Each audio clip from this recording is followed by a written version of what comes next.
I'm not late, you're late. Howdy! Hi Linda, hi Heinrich, hi Viper, hi Toby, hi Brian, hi Heinrich, hello Epic Space Draw, hi Checkers, hello! Well, happy Saturday! Look at me doing React Slop, yippee! I return for this, so I know Goddard King's only Elizabeth. I sure hope so. I mean, I like it when people come back to my streams. I know I'm not that interesting, but like, I like it when people come back. I can't, Dragon. Rio, Guumi, are you sure? Are you sure? Yay! Patchy patchies! Guess what, guys? Hi, Speed Gamer. What? I guess that you're both speeding and gaming at the same time. Wow. Also, my eye hurts. My eyelid has like a little pimple thing on the inside, and it hurts. So this eye right here hurts. This may be the last day of work. Oh, as in you're retired? or you got let go? Which is it? But congrats. You sound like you're happy about it. I hate those yeah. It's really uncomfortable. Yeah, but today we're doing reaction. I found this video, right? I found this video. If you Google, not Google, if you go on YouTube, youtube.com, the site that you're supposedly on right now, except for the people on Twitch, but you go Bioshock lore. Oh, I short hair. The first video that comes up on my feed is what we're doing today. The Bioshock complete timeline. That's what we're reacting to today. It's an hour and 37 minutes. I have not seen it, not a single minute of it. And it's been a while, right? How long has it been since I started playing Bioshock? Does anyone know? Because I don't remember. Well, I'm leaving my old job as I move to Florida for my college classes, prepared to move to Florida. Oh. Panhandle of the United States, yeah. Are you going to the place where everyone, like all the old people retired to, or are you in the other part of Florida? Wait, don't answer that. That's doxing. That's a dox. Sorry, I don't mean to ask invasive questions. Don't answer that. I've never been to Florida. I heard it was humid, but like it's like pretty though. I'm not an hour late this time. Yippee! Welcoming worm. Did I say hi to Bert? I think I said hi to everyone. Hi J Ralveres. Hello. Hey! It's hot, that's for sure. Oh. Yeah. 8 months? Really? Like this video, I've seen it a lot. Oh, really? Okay, cool. And then we're hopefully in for a treat. Because it's been, apparently... Don't bonk me! I should add a bonk, command, actually. Not that I'm a masochist, I just want to know if I could take it. Good afternoon, Ms. Yes, good afternoon. Yippee. Yes, it is afternoon for me. Everyone else says like good evening, and I'm like, it's not evening. It's daylight outside. What would you consider evening? 5 o'clock? It's 2. It's 2 o'clock. Definitely afternoon. It's been 8 months since your first playthrough. So the beginning, right? The beginning of my first Bioshock playthrough was 8 months ago. I cannot remember. Oh, thank you for the follow, Haseo Bell. Welcome on the Twitch side. Yeah, it's 2. Only had the points to bald you for revenge. Yeah, points. I don't really understand how points work. I never use my Twitch points besides to remind people to hydrate or something. If you get bonked, you see flashing colors due to the brain impact. Bonking hurts! Well, it depends on how hard you bonk. I really sure hope that you guys don't bonk me hard. I'm a squishy jelly. You just need to, like, gently place something on my head and it creates a dent. Aside from the cut to content stuff, I've never been interested in anything outside of the Bioshock game, aside from the game itself, of course. The DLCs count, right? What about, like, art book? Whoa! Oh my gosh, thank you! Thank you for the member gifted! Oh my gosh, you gifted yourself! You sniped at that! I've never seen that before! You literally sniped yourself! Oh, cool! Oh, is that how you buy membership now? Oh! Thanks for bald. I can make your wish come true if you want. Oh my gosh. That's amazing. Enjoy these. Also imagine the emotes, J. Ralvarez. V's and Z's are hard for me. Okay, English is not my first language. Wait, that's kind of Spanish. Wait, Spanish is not my first language either, so look at this. Ball. I'm still going full throttle. Good. Isn't it crazy how Barrier C isn't canon? It isn't? What? It's a game, isn't it? Guumi and the Rapture. No. So it's actually Junior Alvarez. Junior. YouTube being dumb and adding the numbers. Yeah, the whole @ symbol thing that YouTube did. So boring. Being detected must acquire. What if you just kind of, as like a person, right? Your superpower is to detect copium and huff it up. You steal copium from every single source that you find, and it goes all to you. That is your superpower, and that takes copium away from everyone else that has copium at the moment, and so they no longer cope. And what's the result of that? The result of not having copium... Is it depression? Do you cause depression if you take copium away from the world?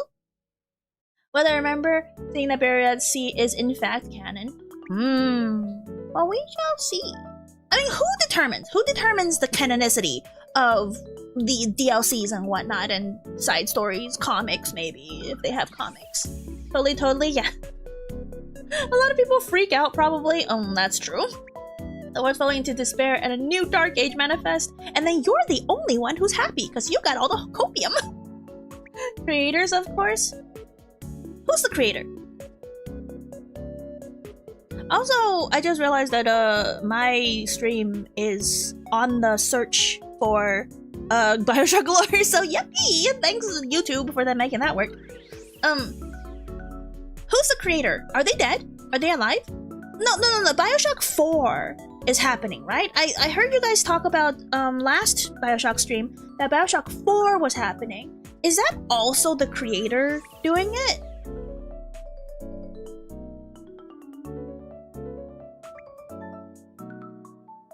Oh, nar. Oh, nar.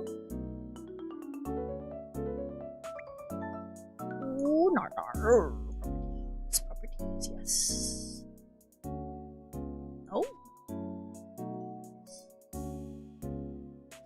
As someone who, for whatever reason, likes beings and also want others to be okay, but not really, I see this absolute win. Okay.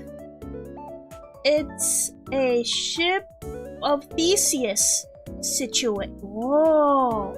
The Rapture is still happening, thankfully.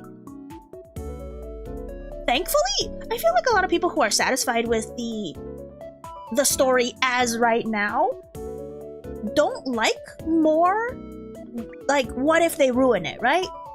I think though, if you're interested, they made the System Shock games before Bioshock, which would be arguably be better games.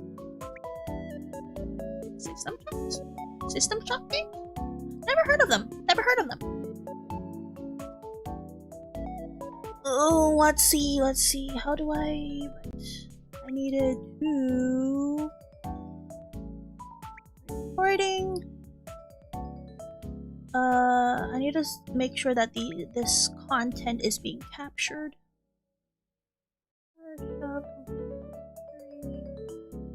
I'm setting up the stream. That's what I'm doing. I'm setting up the other screen so you guys, while we're talking, I'm trying to be productive. Your chat on screen is frozen again? But thank you for letting me know. Is it a bug?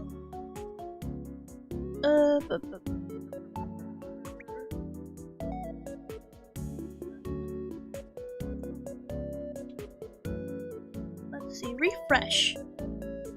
There we go. Better. Hi Gerard, welcome.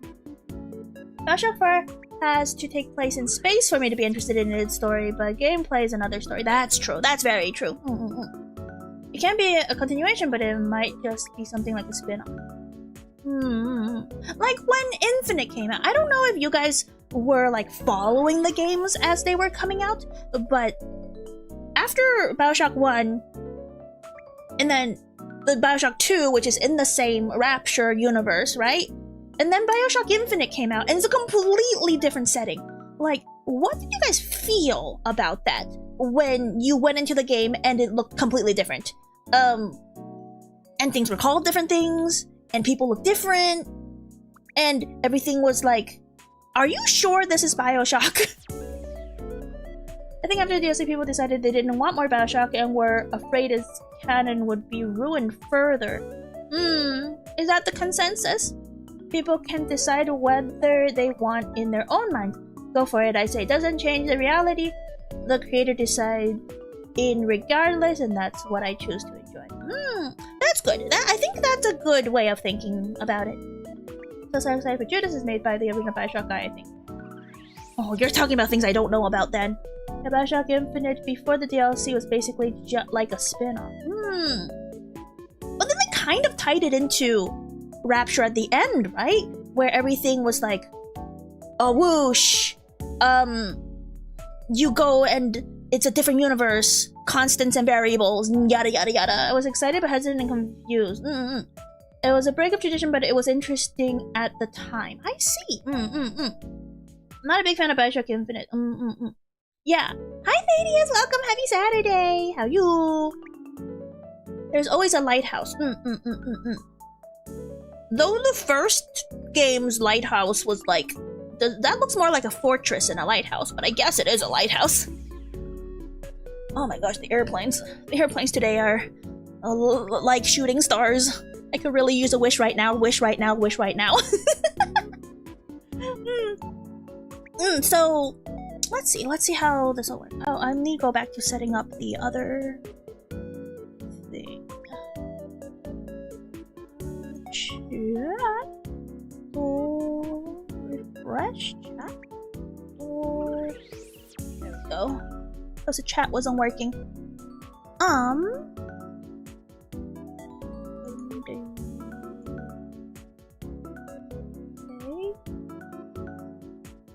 That's nice.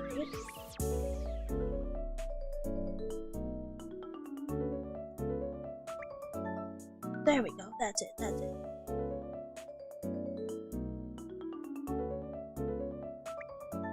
There we go. Let's transition to the thing. Nice to fix on screen, it seems. That's good. Oh, yo! Now we go to the other screen. Hopefully it still works. Yeah, the chat's still working. And we're reacting, so we're on YouTube. Remember to hit that like button. It really helps me in the algorithm. Hit that subscribe if you're new here and you want to see some more jelly content. I also have my raw playthrough of all the Bioshock games, including the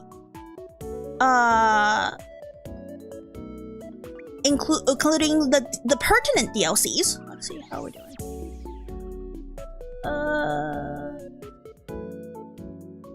This needs to be on. That needs to be down a little. BGM could come off, right? The BGM, we could put the BGM off. Yeah, if we're gonna watch the video, we're gonna make sure to. Yeah. Another thing is Bioshock Infinite. Both sides the issue if racism and did it poorly. You think the Bioshock Infinite's racism that was done poorly? I feel like it was okay. I don't think it was that bad. Is that?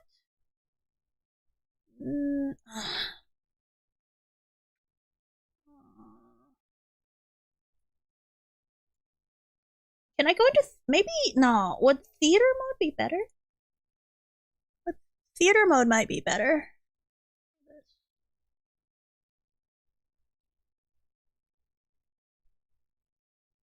No, it's not better.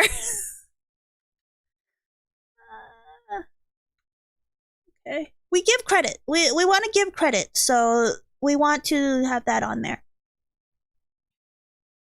Felt like it was okay too. What are you talking about?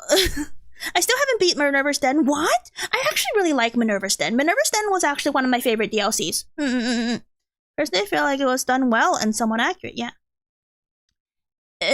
It's that it tried going into both classism, what true capitalism is, capitalism and racism, and how they all come from each other and work together. Yeah. I think that's cool. The point of it was to show how things were back then, and I think they did a good job about it. That's my opinion. Yeah, it's good. Let's see. The video starts here. Oh, the theater mode. Theater modes leave like some black space, so I don't. Maybe not theater mode.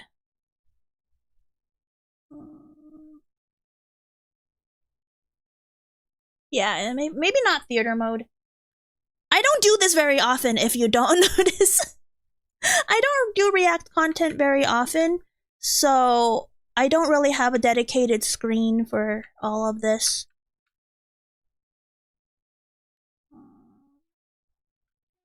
Yeah. I also actually never tried Minerva's Den. It's good. I thought you said that you appreciated all the games. Excuse me? I think we just discovered that you're lying. I can't describe it. Low Booker said Comstock and the Revolutionary were the same, but like no, they aren't. No. He's saying in the same as they're going to be violent. They're going to go after what they want, and either way, people lose. That's the Booker's, in my opinion, right? Booker's whole stick, because he doesn't care one principle or the other. He cares about himself and his own needs, and that's why he thinks each part of the revolution is the same, because no matter what you do, it's someone gets hurt, basically. I should link this video in the description. Walks was kind of accurate to pre-union strikes. Oh, hold on while I link the thing in the description. Did I link it? Here.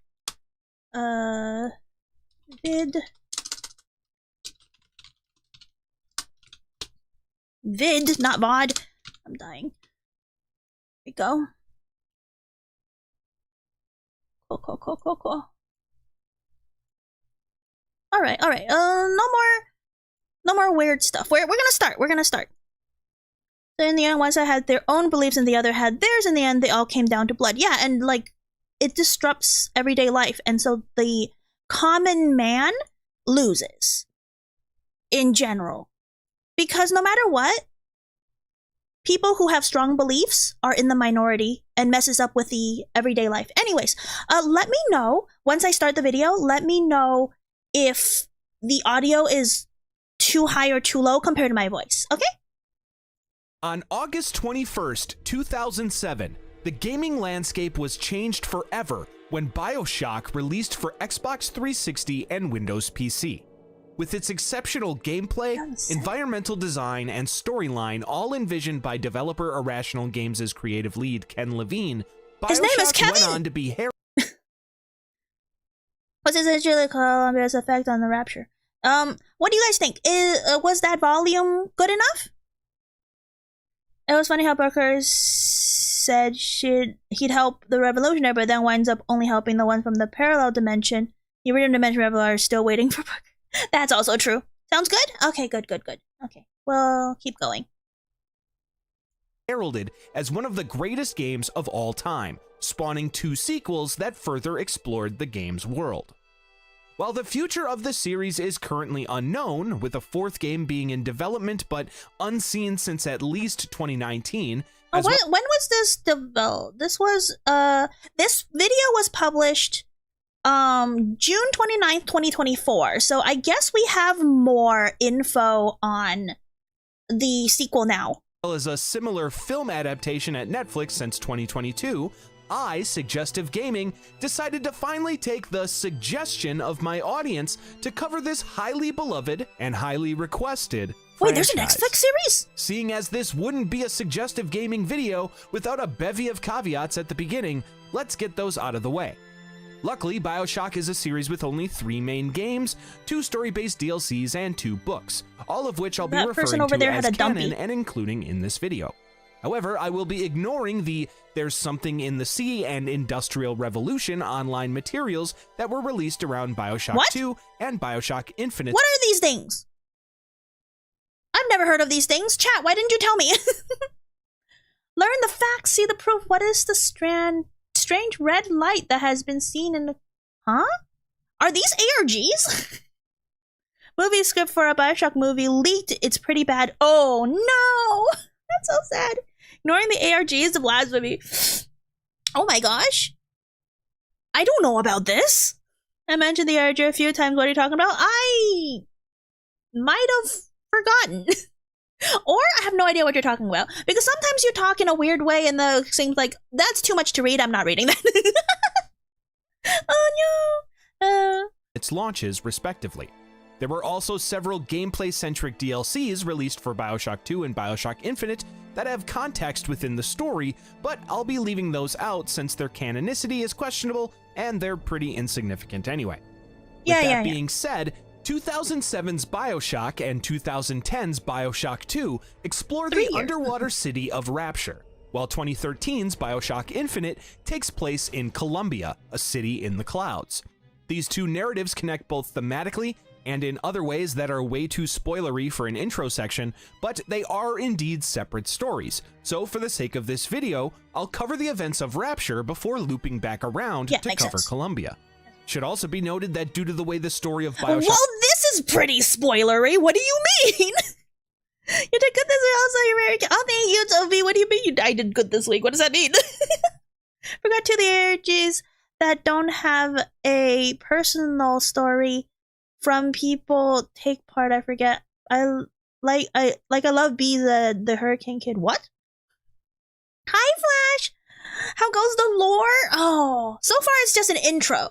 But like, I shouldn't have to say, right, for you guys. Thank you for checking, Topi. That this is gonna be a spoiler. You guys are going to get spoiled if you haven't seen the story of Bioshock, if you haven't seen any of the gameplay, if you haven't played it for yourself, you know, all that stuff. Hi, Clayton! Happy Saturday! Should I drink some water? Oh, I don't have water. 2 seconds. 2 seconds, I'll get water. Oh no, my headphones. It's stuck. It's stuck in the wheels of my chair. Every time I remember that I got this chair out of the trash can.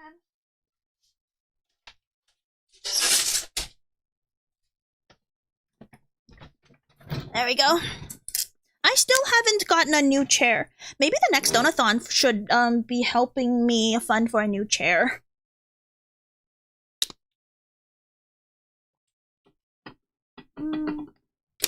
I'll leave the water here. Anyway, continue. Bioshock Infinite, and especially its DLC Burial at Sea, unfolds, I'm going to recount some of the events of the story slightly out of chronological order.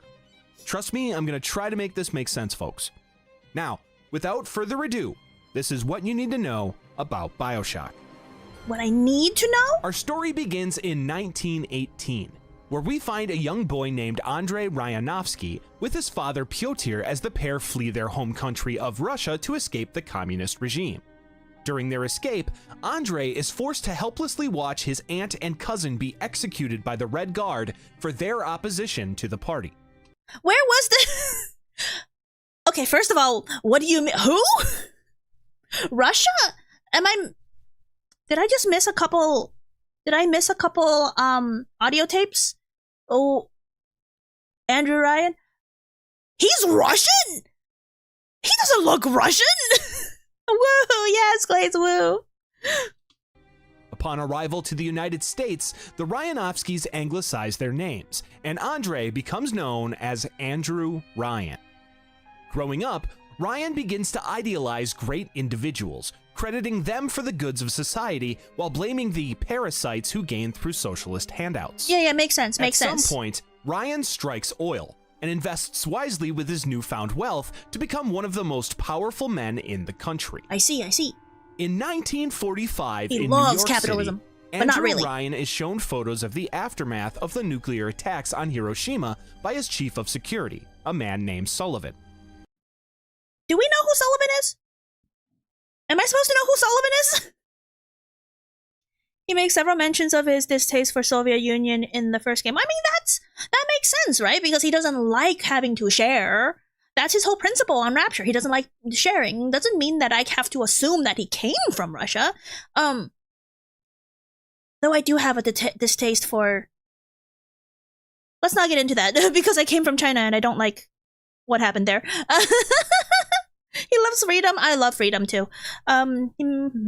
Fearing the end of civilization through atomic warfare and That's seeing valid. an opportunity to rebuild a new world free of government interference, Ryan decides to spend the entirety of his accrued wealth to build a fortress dedicated to freedom. Ryan then calls this project Rapture. Ryan discovers a plumber named Bill McDonough, who shares his pride in individual performance. What kind of? Is that a photo problem or is that his hair? Does his hairline make a heart? Bill McDonald, you have taste in hair. Good, thanks. Analogy Ryan uses for his philosophy is why I'll pull the great chain. And hires him on as the building engineer and general contractor for his new project. Man, He also imagine recruits getting rich Ruben by oil. Greavy, another engineer that helps with the design process. While Andrew and his crew work on Rapture in secret, various political and governmental agencies attempt to uncover his plans. The FBI recruits a con man known only as Frank Gorland to look into the project, but That's Fontaine! Wait a minute, isn't that Fontaine? Frank Gorland? When did we... You talking about eating hair? No, I'm just saying that his hair was, like, funny. There's a heart shape on his head. If you were going to be bald anyways, make a heart-shaped hairline. Yes, all your emotes, like, I like them. Always one brings out isn't gonna make it. Shut up. How did... I missed all of this? Excuse me? instead decides to work alone, knowing that whatever Ryan's involved in must require a massive bankroll. Gorland soon learns that Ryan's plans somehow involve building a city underwater in the North Atlantic. As Ryan continues to work on Rapture, an underwater city where his social experiment of the power of self-interest can be tested, he begins to recruit the this kind of stuff reminds me of Fallout. I've never played the Fallout games, and I don't think I ever will, just because it's too much for me. But I did watch this guy explain in excruciating detail what happened in every single Fallout shelter for all the games. I've seen all the videos. Same, yeah. Either missed lore stuff or didn't read the books. Oh yeah, for sure I didn't read any books. But like this whole, it's an isolated civilization that he's building for a social experiment. It really reminds me of fallout shelters. Yeah. Exceptional individuals to fill it with. Included among them are eccentric artist Sander Cohen, along with one of his chorus girls, Jasmine Jolene, Irish brothers and architects Simon and Daniel Wales, and genius Korean scientist Yi Soo Chong. I recognize them! Why is he bloody? Is he just dead? I mean, I know he's dead, but like, why are you choosing to use a bloody thing? Soo Chong and Jasmine. Do I know Jasmine? Is Jasmine the chick that Andrew Ryan sleeps with? I want to say yes. I don't remember the other two on the bottom though. Construction on Rapture continues into the next year, and Frank Gorland continues poking around the operation. Soon, Gorland learns that a fisherman and smuggler named Frank Fontaine had been delivering fish to Ryan's workers, and the conman decides that the best way into the construction operation would be by supplying it. Gorland then meets Captain Fontaine and kills the man, taking his fleet and identity in the process. Oh! Identity theft is no joke! That's how Rapture died! Now, Rapture was deemed to failure. There's no way Rapture would have been a success even without Fontaine. Well, Frank Gorland. Also, again, where did they get this info? Is it books or is it just in the games? Because, I'm confused. Did I ever come across this information in the games? Because I feel dumb. At this point, Frank Gorland becomes Frank Fontaine. Fontaine is a good name, The next year, 1947, Ryan completes his grand entrance to Rapture, a large lighthouse based on Alexandrian designs, which houses a remote-controlled bathysphere to take passengers down to the undersea city. Just before, however, Ryan erects a massive statue of himself, as well as his decree for his free market utopia. That's no gods or kings, only man. Really narcissistic. With the city's preliminary construction now completed, Ryan spends the year recruiting those like-minded individuals to join him in Rapture, including Bill McDonough, Ryan's secretary and Bill's fiancée Elaine, Reuben Greavy, Sullivan, the whale's... What, no picture for Elaine? Like, you can't find a picture of Elaine? brothers, Sander Cohen, Prentice Mill, who develops the Atlantic Express railway system in the city, as well as Diane McClintock, Ryan's new personal assistant and love interest, among... That Diane! Is Diane the one that he sleeps with? I thought he got a child from the prostitute. Oh wait, you're not supposed to say that anymore. Sex worker. many others. His one rule to the city's inhabitants: once you enter Rapture, you can never return to the surface. That's a cult. Meanwhile, Fontaine, or the man still claiming to be him, continues selling fish to Ryan's project while obsessing about gaining entrance to the city under the sea. After he is able to turn Fontaine's fisheries into a successful organization, Ryan takes notice and sends Sullivan to personally invite the man, who he believes to simply be— Wait, dude, go back. What happened? My stream is buffering so hard. I'm sorry, Epic Space Roll. I don't know what's happening. Personally, when I've been on Twitch this last couple days, my Twitch has been pretty bad too. So maybe you have to go to YouTube. Let me go back. What did Fontaine do? See. After he is able to turn Fontaine's fisheries into a successful organization, Yeah. Ryan takes notice and sends Sullivan— What? Okay, so shouldn't it already be a success? Because it's an established business that he killed the owner for, and then became Fontaine, and then was already doing back and forth business with Ryan. Wouldn't the business have already been a success before that happened? Would Ryan contract a business that's not successful? Would he? to personally invite the man, who he believes to simply be a go-getter entrepreneur, to live in Rapture. This invitation is immediately accepted by Fontaine. Within Rapture, several businesses begin to sprout up, including Sinclair Solutions, founded by pharmaceuticals investor Augustus Sinclair.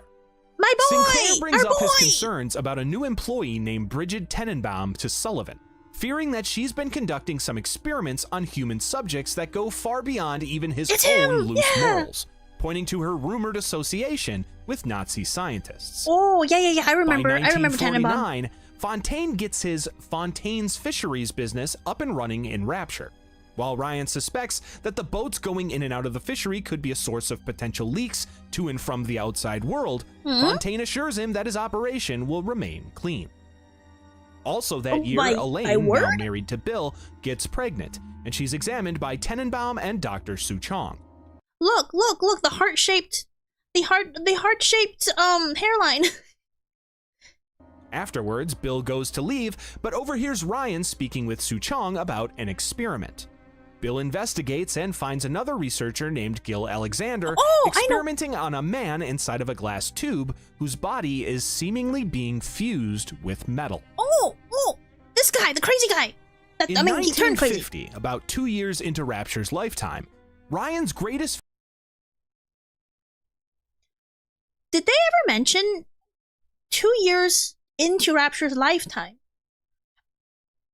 They mentioned 1918 being when Andrew Ryan escaped Russia, and then I completely forgot if they mentioned any other years, and then now it's 1950. Interesting.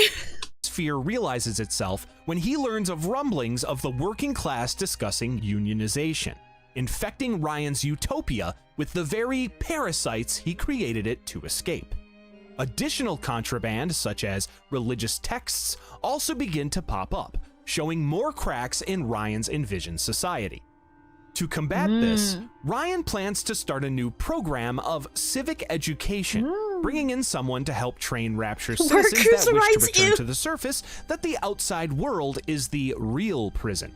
This turns out to be Dr. Sophia Lamb, a psychiatrist specializing in radical experimentation, who opens up her own clinic to start treating those who start causing trouble. Crazy one. Around this time, Tannenbaum falls out of Ryan's favor, and one night she comes across a deck worker who had somehow miraculously regained use of his paralyzed hand.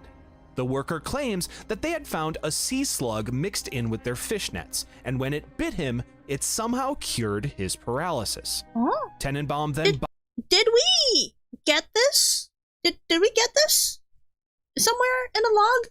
I know about the sea slug. So they didn't make the sea slug. The sea slug just existed and they harvested? The whole like paralysis thing with the hands and then the unparalysis. Did we know about this? Buys the specimen from the man.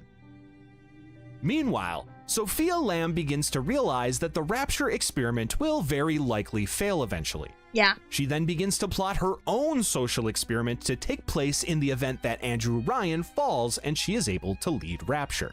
Oh. The following year, Frank Fontaine calls Tannenbaum and Su Chong to a meeting. Fontaine, as it turns out, has been behind the smuggled-in contraband as part of his efforts to sow the seeds of distrust in Ryan to eventually overthrow him and take control of Rapture. See, when Andrew Ryan's like, oh, the ships coming in and out is dangerous. You are it's probably bad. And then Fontaine is like, don't worry, Ryan, rubs hands together in a villainous way. We are completely clean. Take our word for it. Ding. The whole like smile with the teeth and the ding. And then Andrew Ryan's like, because you're such a go-getter entrepreneur, I trust you. On your word. No suspicions. Okay, and then obviously it's not true. Yes, the sea slugs are natural, they said so multiple times, including Barry.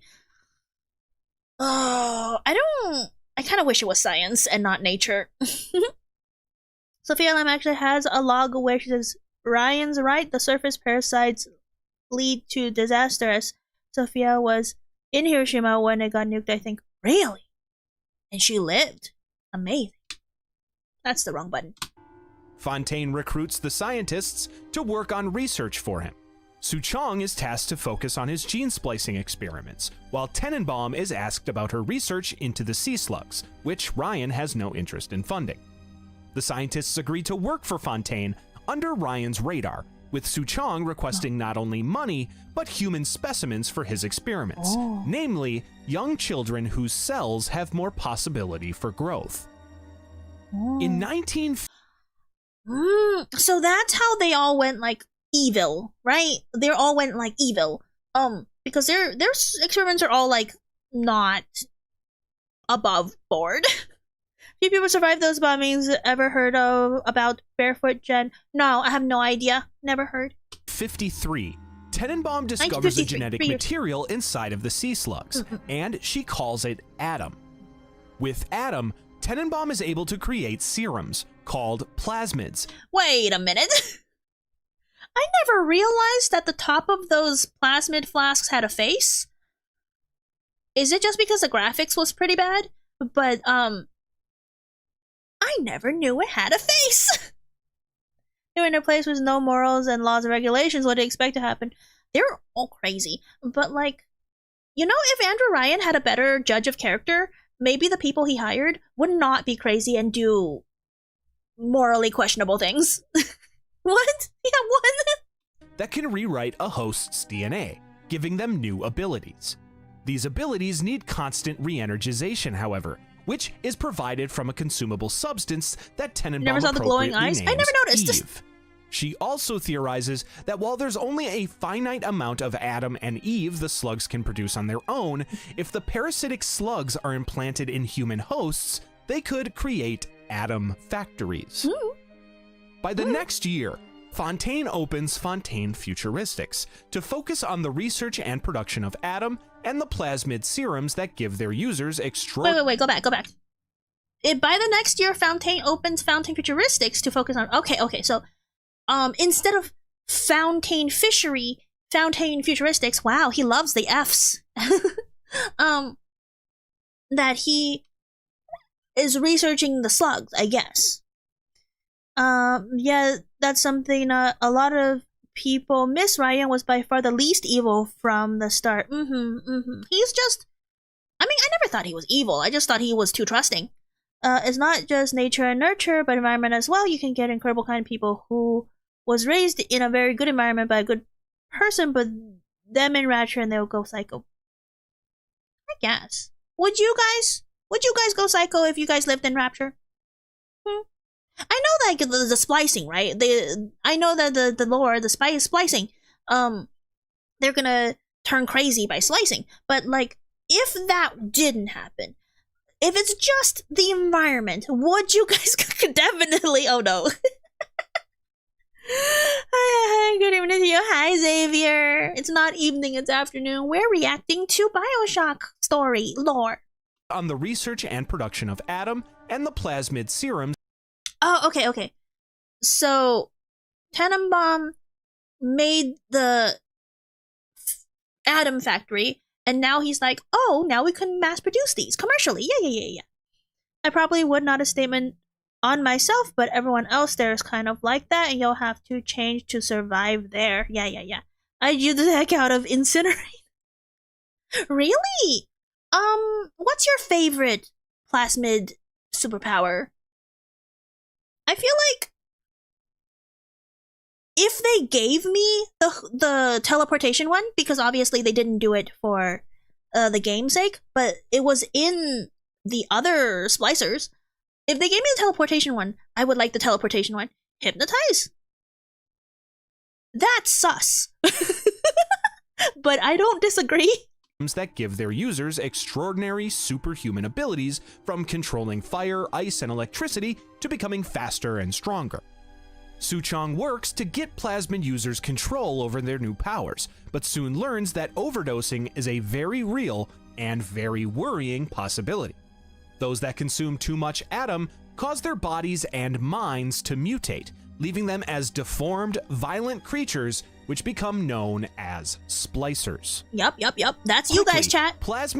Guumi, I literally tried to get you to take the unstable teleportation plasmid. Oh yeah! That's what it was? I didn't realize. Maybe I should go back and like look at that. But then I have to play through the whole game again, or can I go there? I was just like, no, that's just an unstable thing. I don't like instability. I like control. So like, it can't be illegal to make a business out of hacking tools. So they respond by making machines harder to hack, so they make better hacking tools so genes that help you hack get made. Oh, it was? Hi, Julio! The teleportation pad just gives you hackers delight too? Really? Maybe it's not as cool. Either teleportation, never had to drive anywhere, hypnotize, get a job with good pay, extra... I can't believe that you're gonna use hypnotize to just get a job and not hypnotize someone else to just give you money without a job. X-ray vision so I can get good stuff from packs and make sure I'm not stuck. You're getting X-ray vision for packs and not for harassment? You're a better person than I am. Well, there went the surprise. Plasmids become wildly popular among Rapture's citizens, putting Fontaine in an extremely powerful economic position. This creates an extremely public power struggle between Fontaine Futuristics and Ryan Industries. Although, I do have to say, as a government body, because Rapture is governed by Andrew Ryan, having monetary incentives like Ryan Industries inside Rapture is what's the word? It's not great. I'm not in on that harassment stuff. Also, work gives me a sense of purpose. That's cute. You're saying use the X-ray vision to goon. I might. I might. Gonna drown the entire city button. Yeah. Planned economy, maybe. Ryan's a dictator, but he's like so cool though. He was so trusting. I don't think he's a dictator. I feel like he let people do too much. That's the downfall of Rapture, because the whole social experiment was like freedom and individuality and you get to keep your own labor and all that stuff. Was that ulterior motive? No. Insider trading? Well, they don't have stocks, so it's not like insider trading. But it's like a different motive where your own company is benefiting from the governmental side as well. I feel like that's not very... that is kind of ulterior motive-y. Hey, you never know when people would revolt. Yeah, but again, Ryan was too naive in that front end thing. Guumi's too relatable, shut up! Isn't that what it's literally made for? Yeah. I'm just doing what it's made for. In 1955, Sophia Lamb's followers, who had been growing in the shadows, create an explosive demonstration in a section of Rapture called Hephaestus as a political warning. This act of defiance...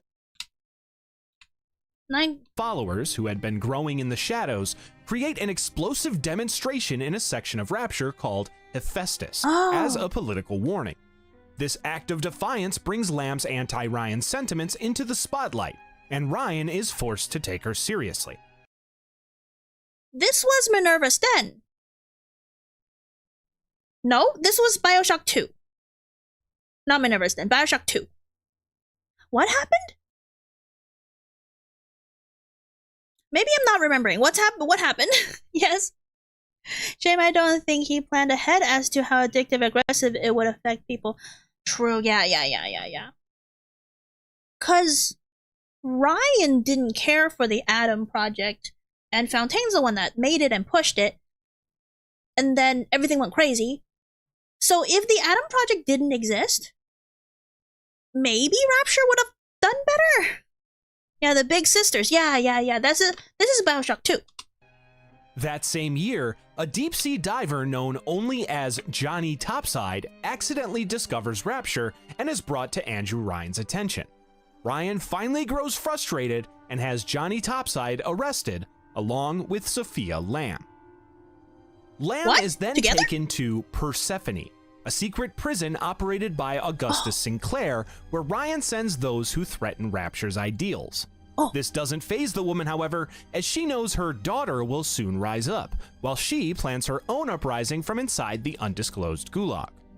Sophia begins to work with the prison warden to recruit her fellow patients for experimentation, but unbeknownst to him and Sinclair, She also takes the opportunity to indoctrinate these subjects with her ideology. Psychology is really, psychology is a very strong tool, huh? It's almost like mind washing. No, brainwashing. He glazed over Sophia's arrest. Well, yeah, they said Sophia's arrest, along with Johnny Topside, which was the main character of Bioshock 2. I'm not quite sure why together. Because, creating sleeper agents and preparing them for her signal to spring into action. As the threat of plasmid abuse and addiction grows in the underwater city, Ryan and his Rapture Council agree to throw aside their ideals temporarily to attempt to regulate their use and get the growing splicer problem under control. Coincidentally, Sander Cohen begins his own twisted experimentation with Adam around this time. Oh, the artist! Sander Cohen, the weird one. Sinclair was hired by Ryan to arrest Sophia, so Sinclair... I don't know that word. Stan Pool to... What? Oh, Stan Pool to plan evidence to make Sophia get arrested, as well as Johnny.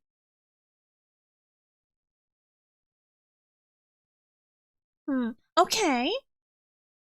So... I mean, in Bioshock 1, if I remember correctly, there was like a voice log that talked about how Ryan wasn't even sure about making the prison because he was so into freedom and individuality that he feels like a prison would be against that principle, which makes no sense. A working society needs a penitentiary.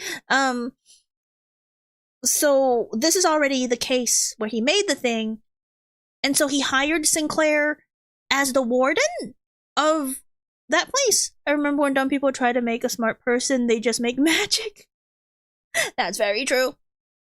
He was framed for a crime, which is why he was arrested. Oh, okay, I see.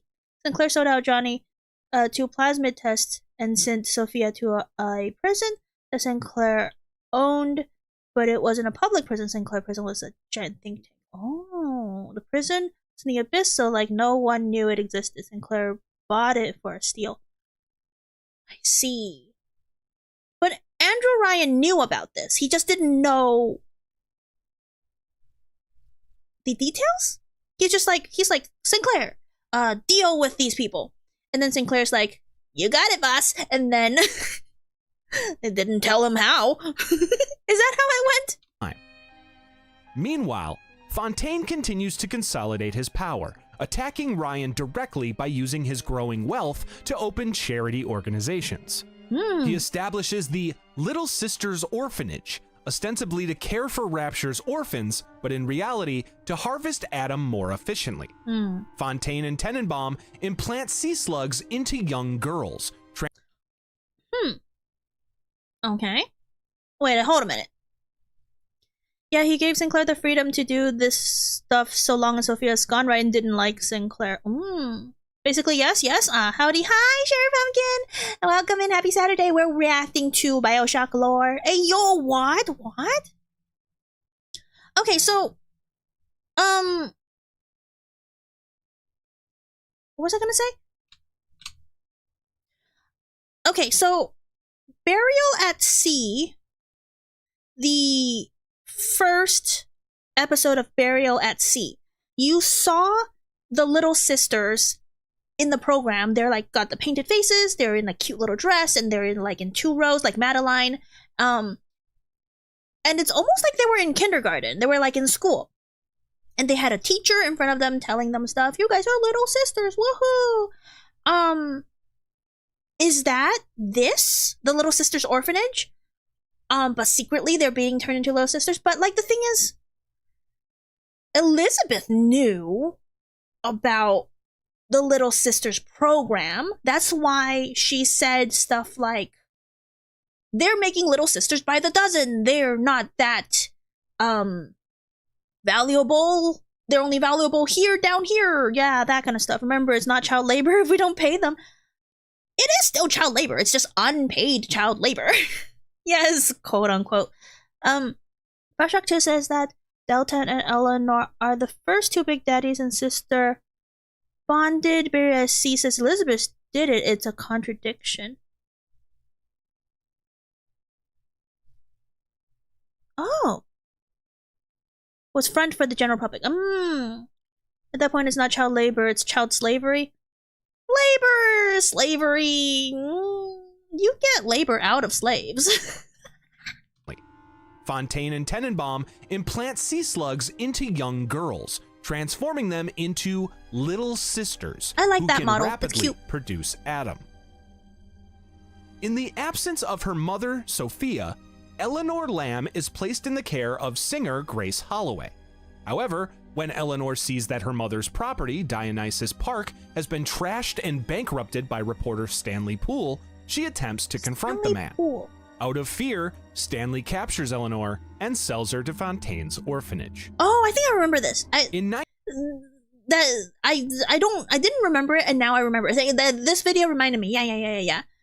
Stanley Poole was like, "You can't tell anyone that I'm doing bad stuff," and the little girl was like, "No, I need to tell everyone."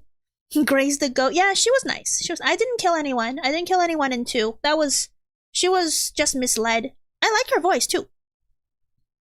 1956, Ryan has an ongoing affair with Jasmine Jolene. Yeah, Jasmine the chorus Jolene. girl working with Sander Cohen. This I was leads to right. a pregnancy, but Jolene finds herself unable to tell Ryan. Sometime in 1957, Dr. Sophia Lamb enacts her grand plan as she gives her signal. This unleashes her army of sleeper agents inside the prison walls of Persephone. Do sleeper agents actually exist? In movies, they're all like, right, there's a code, a phrase that will awaken the sleeper agent, because otherwise you actually believe you're in that part of on that side. But then once the code is spoken out, then you switch to the other side. And now you're behind enemy lines, and then you have all the information, kinda, probably. I feel like that's too fantastical. For a psychologist or whatever she is, or for anyone for that matter, to have sleeper agents. Magic. That's what I'm saying. Sinclair and the warden flee in the ensuing riots, giving Sophia and her followers, known as butterflies, control over Persephone. Continuing his war with Ryan, Fontaine begins to spread communist propaganda under the pseudonym of Atlas.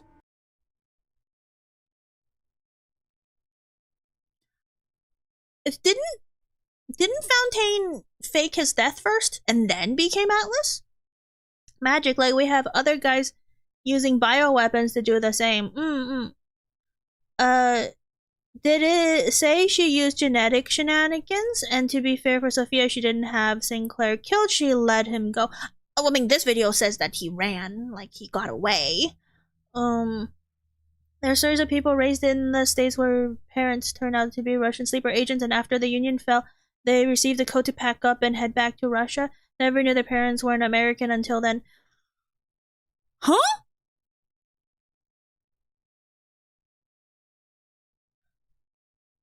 Are those fiction, though? Or non-fiction? That's what I want to know. I'll keep watching. Maybe they'll explain that Fontaine dies after this?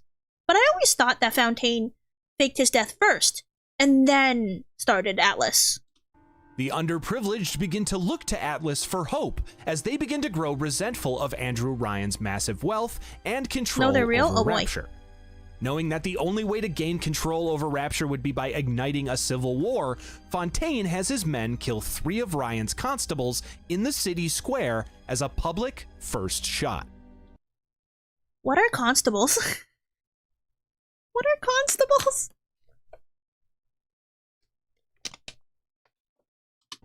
Meanwhile, Fontaine Futuristics focuses on ways to keep Fontaine ahead of Ryan. Knowing that the day will come when he'll need to use his own product, Fontaine has his researchers work on a way to minimize plasmid side effects. Tenenbaum and Suchong are also able to persuade Jasmine Jolene to sell her unborn child. Yeah, that's this thing that started the whole thing with the first main character. Oh my gosh. Lice? British term for cop commanders. Oh, okay. Advisor or something. Police, yes. This might get me in trouble because of recent political stuff, but there's a legit fear of Iranian sleeper agents in the States. Apparently some got messages, but many were stopped. Constables of police. Oh. That's weird. I don't quite understand sleeper agents. Just like I don't understand hypnosis. Because, well, how they explain hypnosis is that you have to believe that it will work for it to work on you. It's like the power of suggestion. But you can just snap out of it, right? You have free will up here in your noggin. Anyways, back to Jasmine Jolene. The child. The child that got sold on accident. Is it on accident, though? It was a coercion. Hypnosis is consensual. You simply let go of common sense.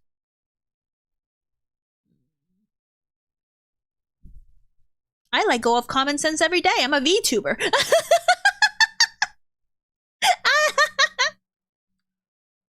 I gotta use genetic scenes for the first game. With the promise of financial freedom, Jolene accepts, and Tenenbaum extracts the zygote, giving Fontaine his ace in the hole, Andrew Ryan's own son. That's so wild. Their whole plan is so wild. Did you explore the Bioshock 1's museum? Did I? I don't remember. It's been a while. I think some of my comments on Sleeper Agent has been censored, possibly. I'm also on top chat. We could go to live chat, I guess. Again, sleeper agents aren't hypnotized or under brainwashing. They just told to live normal lives until the government tell them. Oh, I always thought sleeper agents were like, they actually believed that they were part of the other side until the sleeper phrase is activated, and then they suddenly come back to realization that they are from the, the other side. And I guess that's more fiction. Otherwise, that's just a spy, right? A spy living in the country. Fontaine instructs Suchong to experiment on the child, who is called Jack, starting with accelerated aging so the boy will grow to adulthood within a year's time. Oh, Jack had More those importantly, however, arresting is the mental conditioning Fontaine psycho eyes. requests, to be able to command this new sleeper agent to do anything he's asked, regardless of what it is, so long as the right cue words are used. As Suchong begins to work on the boy, implanting him with false memories as he lays in an incubator of the doctor's design, Tenenbaum begins to sympathize with all the children they've been forced to experiment on by Fontaine, as Jack is taken to the surface to live his fabricated life while he awaits his new master's command. How long is this? Wait a minute. Does it tell? Did they tell me the timeline? Noble sleeper agents want heavily trained to integrate into another country and live as its citizen entirely as a normal person until receiving a certain phrase telling them to commit an act. Oh.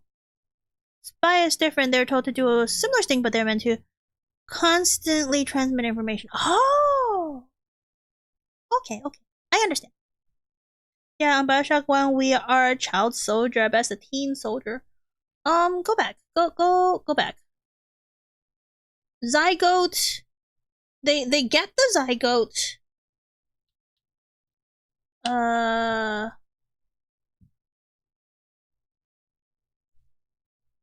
Experiment on the child, who is called Jack, starting with accelerated aging so the boy will grow to adulthood within a year's time. Okay. More importantly, however, is the mental conditioning Fontaine requests, to be able to command this new sleeper agent to do anything he's asked, regardless of what it is, so long as the right cue words are used. Yeah, so this is magic. This is completely magic. This is brainwashing magic. Not real. So we became an adult. Not we, but, you know, we played this guy in the first game. We play the baby. We're an adult. By age 1. Amazing. You know what? I want that. I hate being a child. I hate children. As Su-chang begins to work on the boy, implanting him with false memories as he lays in an incubator of the doctor's design, Tenenbaum begins to sympathize with all the children they've been forced to experiment on by Fontaine, as Jack is taken to the surface to live his fabricated life while he awaits his new master's command. Okay, so we don't have a timeline per se. They they bought the zygote, raised it to adulthood in 1 year, and what? And then sent it to the surface for fake life. How long does it take? The zygote, yeah. Well, we have the biochamber where if you die you revive a talking high level of magic. Yeah, it's coded to Ryan's DNA. Which is, I guess, why they wanted his DNA, but still. They genetically added him to hell. Yeah. Not only that, as far as I remember, the chambers are only for Ryan and you, yeah. I think he's an adult by age 5. He said 1 year! Like, the video said 1 year. He will be turned adult in 1 year. The powder keg of unrest finally blows when Andrew Ryan's heavily armed men raid Fontaine's businesses to investigate the smuggling operations. During the raid, one of the constables kills Frank Fontaine, who cleverly foresaw it coming and used the opportunity to fake his own death. What do you mean cleverly saw that coming? In the wake of Fontaine's death, Ryan nationalizes his former businesses, in direct contradiction to his hatred of government control of industry. Soon, Ryan uncovers the truth behind the Little Sisters orphanage. However, okay. It was funny that we have 40 on the city just for the guy and their public places, not in his office or something. Yeah. Instead of ending the operation, he forces Su-chang and Tenenbaum to continue their work for him. Soon, however, the pair run out of sea slugs to extract Adam from, and with most of Fontaine's supplies now missing, they're forced to turn to a much more grim solution to keep the newly christened Ryan Plasmids in business. The pair of doctors discover that after a plasmid user dies, there's a short period where their Adam can be extracted. A little sister who can sense and extract the Adam with a syringe, however, must do this process. As the little sisters are... Okay. Yeah, he's 5 when he gets back to Rapture. Which makes sense, right? Because they said that he could become an adult in 1 year, and then he got sent topside to live a fake life, and then he came back on the plane and all that stuff. So then burial at sea, right? Burial at sea would be between that time, because that's at the end. Atlas was saying, "Oh, get that guy on my plane, on a plane, and then we can finally get this revolution started," or something like that. Are fragile. Su-chang works with Gil Alexander on his human-machine hybrids, using Johnny Topside as Subject Delta.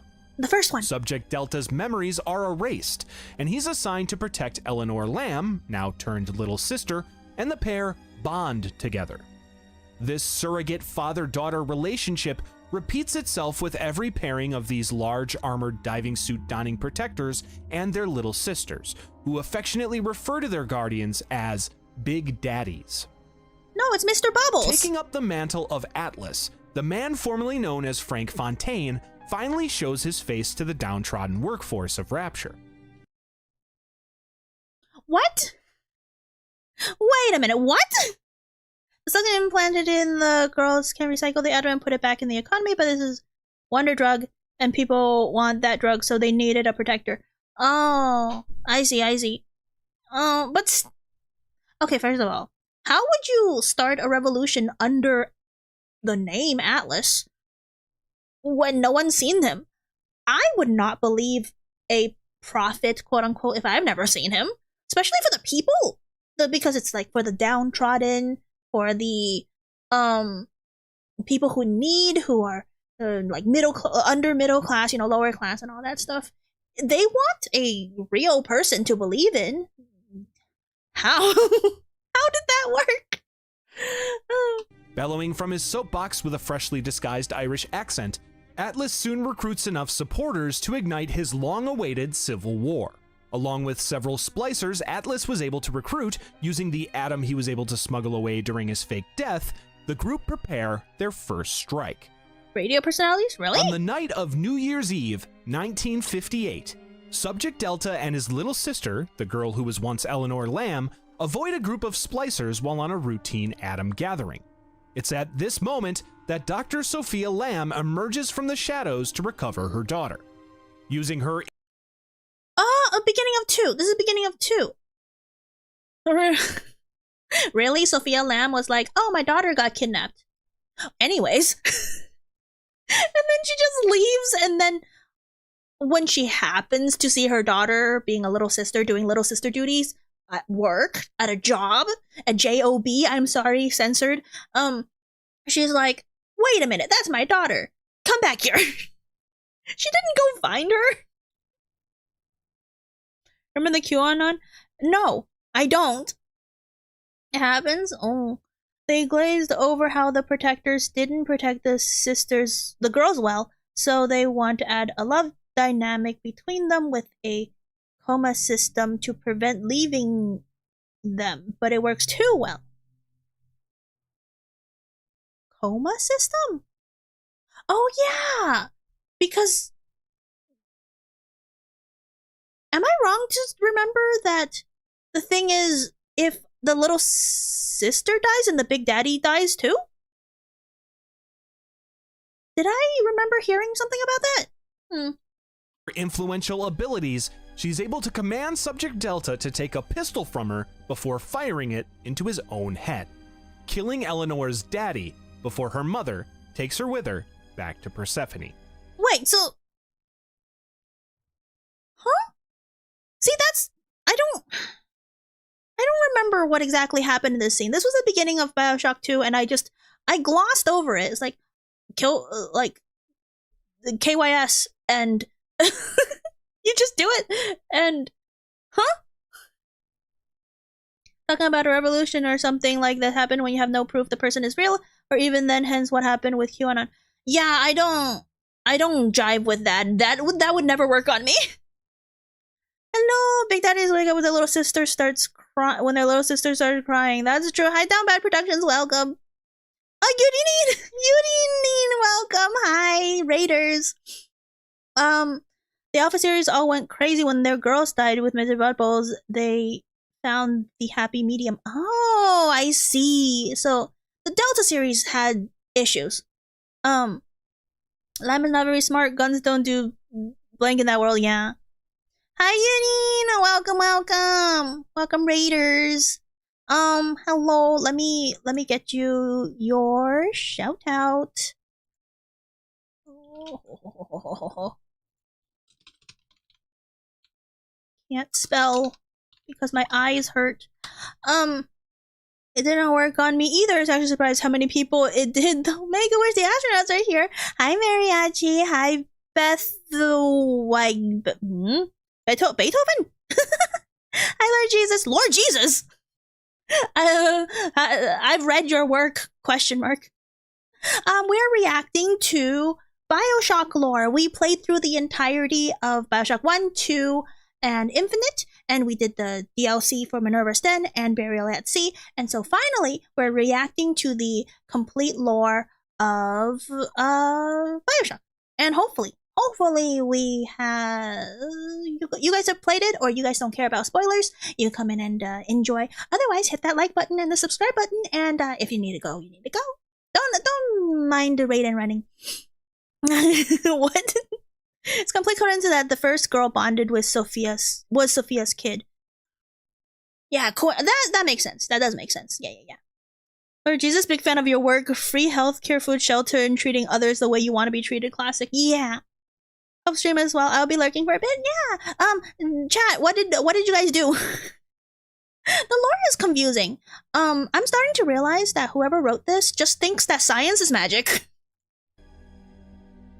Just after Rapture's elites toast to 1959 during a New Year's masquerade ball, Oh, the New Year's Atlas's Eve army thing. attacks the Kashmir restaurant where the event is taking place. Oh, yeah. While Ryan wasn't at the New Year's celebration event, he takes the attack personally.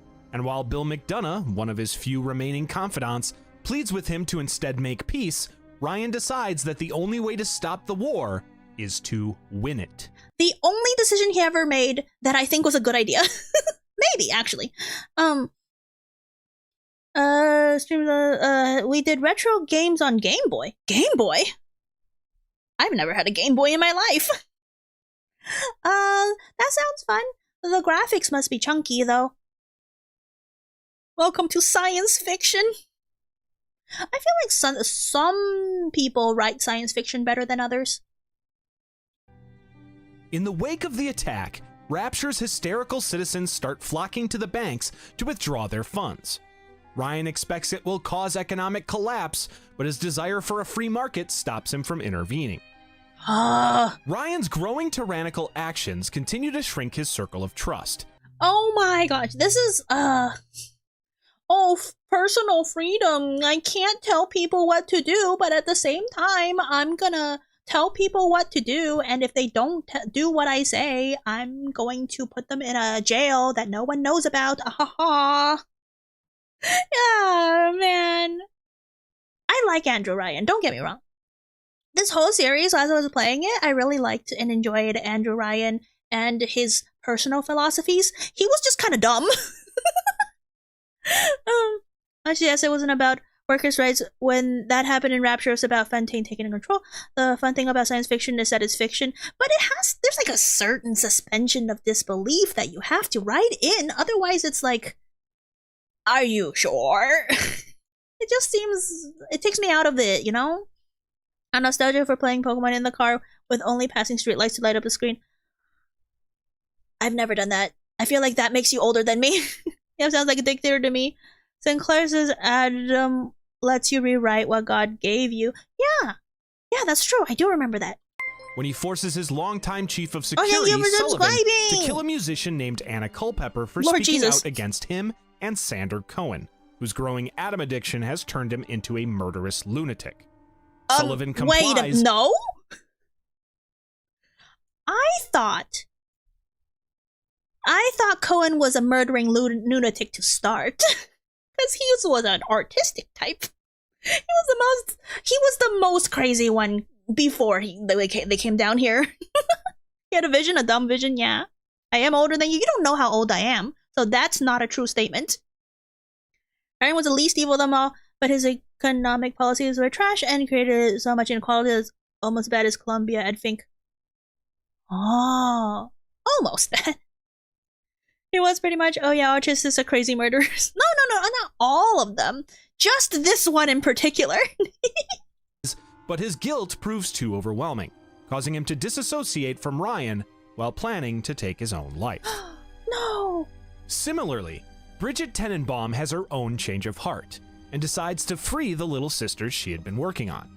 After escaping Ryan Plasmids with the girls, Tenenbaum finds an abandoned dorm she fashions into a safe house. There, she begins to take care of the little sisters, while working on her own, in secrecy, on a way to return them back to normal. These little sister models look horrendous. On the Infinite DLC, not the guy fried to person cause they dance off beat? Yeah, exactly. He's that guy. Looking at you, I'm not a murderous psycho. I've never murdered in my life. Trust me. If we're talking about psycho murderers, there is one at the bottom right corner. Shut up! Hi, F in chat. Can't believe you come in swinging. Hope your Saturday's going good. Those sisters look horrible in every game but Bioshock 2. Yeah, you're right. You just want to eat people. Yeah, I want to eat people consensually, without moida. But I also literally traffic the sisters, so yeah, totally.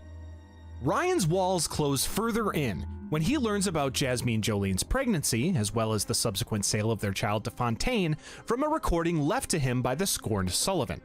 Ryan confronts Jolene, and while she tries to explain that Tenenbaum promised the pregnancy wouldn't be completed, in his rage, Ryan ends up strangling and killing his former mistress. I remember this. I remember this part. That was so sad.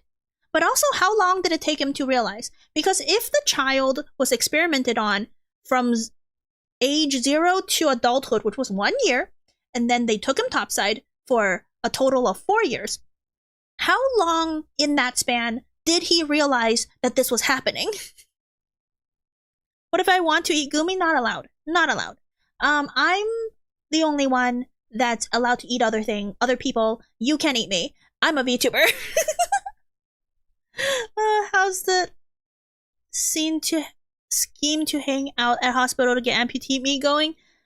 I'm starting to think that that's not normal either. I think I actually did look at that, and then they're like, no, most people don't get their amputated stuff back.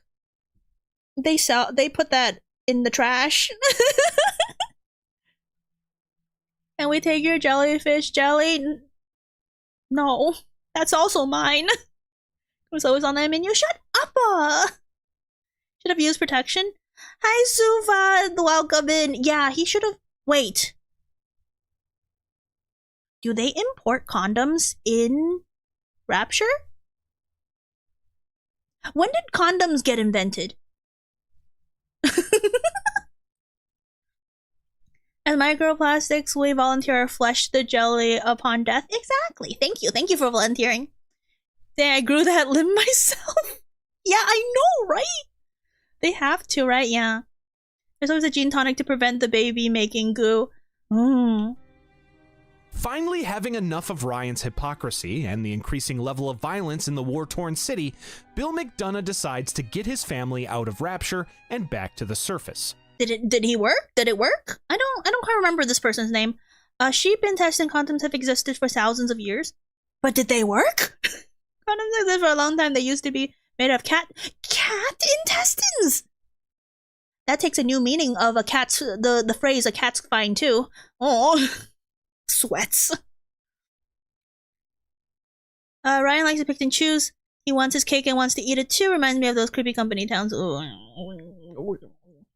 I mean, I would prefer not to use intestine lining either. That sounds unfortunate to feel inside you. Yeah, rubber to make condom was a new thing in the 1800s. Okay, so rubber, latex, and all that stuff should have existed by Rapture's time. I mean, the mental image is disturbing. Continue. Look how many town vouchers and cash for things.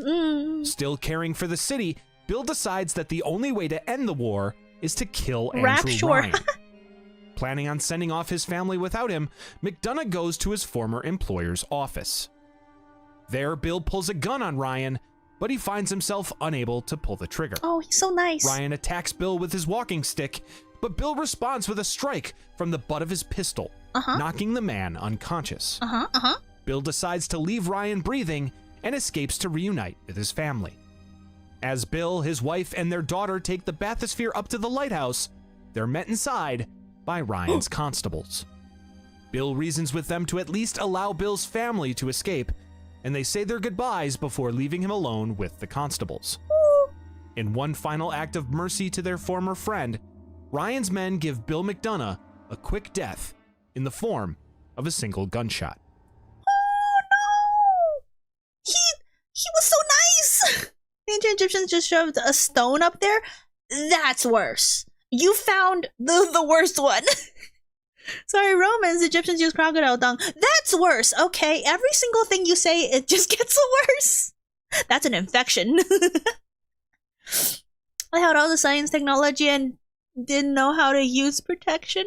It's not about knowing. It's about how available the contraceptives were. Because sometimes if you are not, if the condom is not available either in your wallet or on the bedside table, are you going to, in the heat of the moment, get up, go out and buy some and then come back.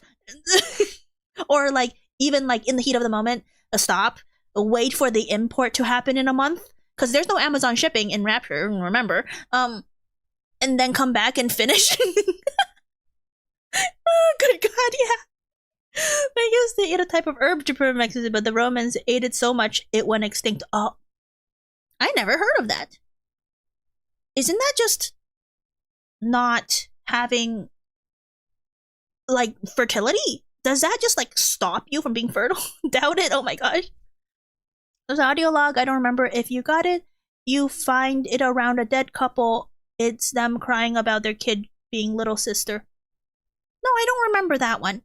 He lived in a small city, getting blue balled out down there. Oh, but I'm so sad that this Bill guy died. He seemed nice. Atlas and Ryan rages on, and it's during this turbulent time that an atom-fueled arm race begins between the two sides. As Atlas's forces discover more powerful plasmids, Ryan's loyalists fight back with their own discoveries, leading to more and more skirmishes throughout the city. Sinclair Solutions takes advantage of the ongoing warfare, using it to field test various plasmids by recruiting volunteer test subjects. In 1960, Atlas finally uses his ace in the hole and sends Jack a package on the surface, disguised as a gift purportedly from his parents, whom he has fake implanted memories of. Jack then boards a plane from San Francisco to London on the auspices of visiting his cousin, who was also fabricated. During the flight, Jack opens his gift and finds a letter along with a pistol. The letter gives Jack instructions to hijack the plane before crash landing it in the North Atlantic. Ah, the pre-9/11 airplane check. You have a gun in there? Go for it. Or like, even but they don't have x-rays, right? Back in, when is this, what year is this? 1950, 1960 something? Yeah, we're not gonna scan the present that says from mom and dad to Jack with love. No. We'll just trust that there's no weapons in the box and, no TSA. Would you kindly, yeah. 1960, IZs, yeah, so, their airplane security sucked. They need to check the presents for gun and sleeper codes. Near the coordinates of the lighthouse. More importantly, however, is the way the instructions are given. The letter is preempted by the code phrase Suchong programmed into Jack to obey Fontaine's commands. Would you kindly? Oh, this is a scene from the Burial at Sea that we just played last week. Yeah. Why you need a gun traveling on an airplane, Americans? Oh, I'm just saying. What if it's my security blanket gun? What if I need it to sleep? Yes, hey Gooms, hey. What would they do if they found the note? Invade Rapture? No, they would confiscate it. They would confiscate the gun, at least, I feel like. The sleeper note, maybe they'll cut it up. Maybe they will cut up the note and just give you the top part, which is to Jack with love from mom and dad, you know? Emotional support gun, yeah! Don't take away my emotional support gun TSA. I need that. I know it happened before 9/11.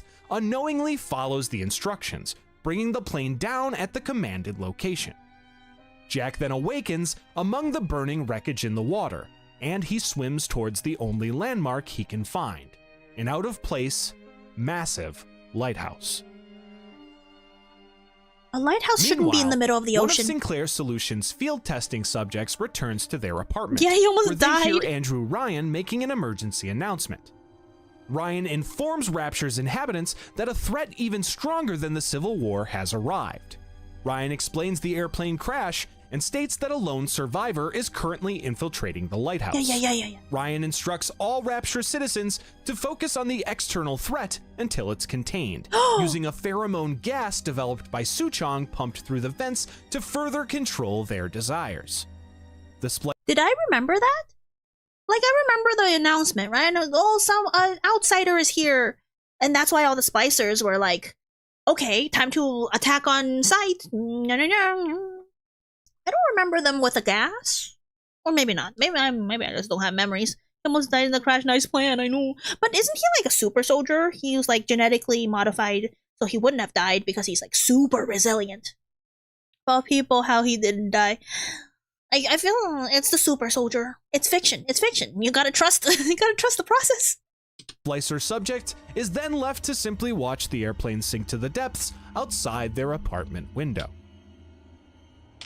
Jack enters the lighthouse and gazes upon the massive statue of Andrew Ryan alongside his decree for the city of Narcissism. Rapture. Jack finds the bathysphere housed inside the lighthouse and enters, feeling compelled to pull the lever inside. Compelled? Jack then rides the bathysphere below the waters, where he is finally reintroduced, although he's unaware, to his birthplace of the underwater city of Rapture.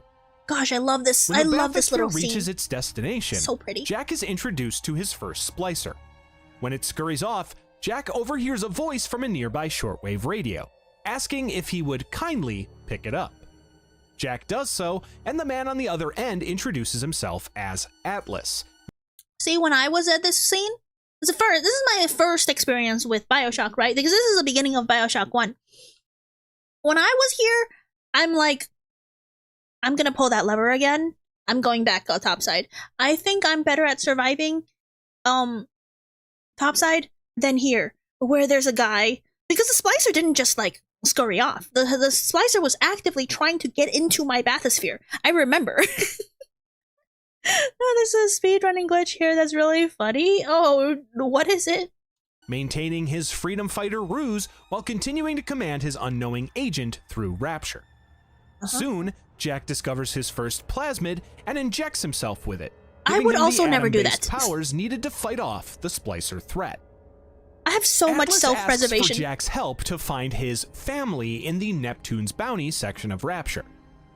After destroying the bathysphere, would you have been able to survive heading out? That's true. You know what? I never thought about that. That the splicer actually punctured the bathysphere, so you couldn't have. Oh, so I would have been stuck in Rapture either way. You make a good point. If you jump before pulling the lever, you load on top of the bathysphere. Before pulling the lever. But do you pull the lever after? On his way, Jack comes across a little sister and watches as her big daddy arrives to viciously protect her from a splicer. Nice. Soon, Ryan discovers them and locks down the entrance to Neptune's Bounty, believing Jack to be some kind of government agent sent to disrupt Rapture. Yeah, I remember this part. Jack searches for another way to the port to rendezvous with Atlas, and after fighting through a deranged plastic surgeon named Steinman, he witnesses a splicer kill a big daddy. As the splicer attempts to harvest the atom from its bonded little sister, however, Tenenbaum arrives and shoots him dead. Atlas mocks Tenenbaum over the radio, blaming her for creating the little sisters in the first place. I mean, yeah, that's true. The doctor pleads with Jack to use a plasmid she successfully. Oh, the eyes! The eyes on the... I never noticed. I never noticed. Oh, me protecting my dino nuggies, yeah. I made dino nuggies from scratch on this channel before one of my cooking streams. Have fun stream. Thank you, Ruka. You want to inject yourself with an unknown substance for... I mean, I would more readily drink. You know the Bioshock Infinite one where you like drink?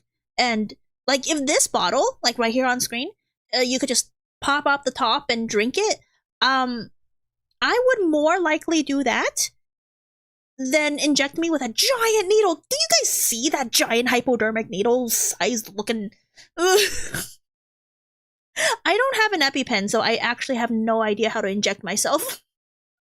I am weak. I am weak. Fully developed, which can return the little size sisters of needles? to their I'm not original okay. state. While Atlas instead urges Jack to harvest the pure atom from the sea slugs inside the girls, which would subsequently kill them, the decision is ultimately left up to Jack. This remains the case for all little sisters Jack comes across in Rapture. Also, I might have forgotten, because this is really early in Bioshock 1, how? Oh wait, it's because Tannenbaum gives you the plasmid so you're able to save or harvest. No, you can save. It's a special plasmid to save. Oh, because you never get to use it as a plasmid, just like the electricity or the fire or the mind control and all that. Oh my gosh, Kyra! Hi, Kyra! My parents walked in on me harvesting a little sister once. Ayo. Yeah, it's plasmid that cures them. I see. That bottle do be looking tasty. Yeah. Hi, Kyra. The dinos that have escaped the backrooms are hungry to eat. We were just talking about dino nuggies, actually. So welcome in, Kyra. We got a raid over on Twitch, so welcome in. My name is Guumi Jellyfish VTuber. We're currently reacting to Bioshock lore from the beginning Bioshock 1 all the way to Infinite, and possibly the books that I didn't read. So if you don't want spoilers on the Bioshock series, go ahead and leave a little follow, maybe, and you could go. But like, if you want to stay, I appreciate it. Welcome, Raiders! Once Jack reaches Neptune's bounty, sus. Atlas tells him that he'll be at Fontaine Fisheries, where his family is in a hidden submarine. To get there, Jack is forced to retrieve a research camera to take photographs of various splicers for a fisherman named Peach Wilkins. While Jack cooperates, the paranoid Wilkins believes him, and by extension Atlas, to be working for Fontaine, and he attacks. I mean, he's right. Jack is forced to kill the man before heading into the hidden smuggler's submarine. I don't remember this. I don't remember killing the guy on the other side. I honestly don't. Typical collab of Minecraft backrooms. Oh! Those words don't mean anything to me. Was fun, that's good. I'm happy that you guys had fun on your collab, boo.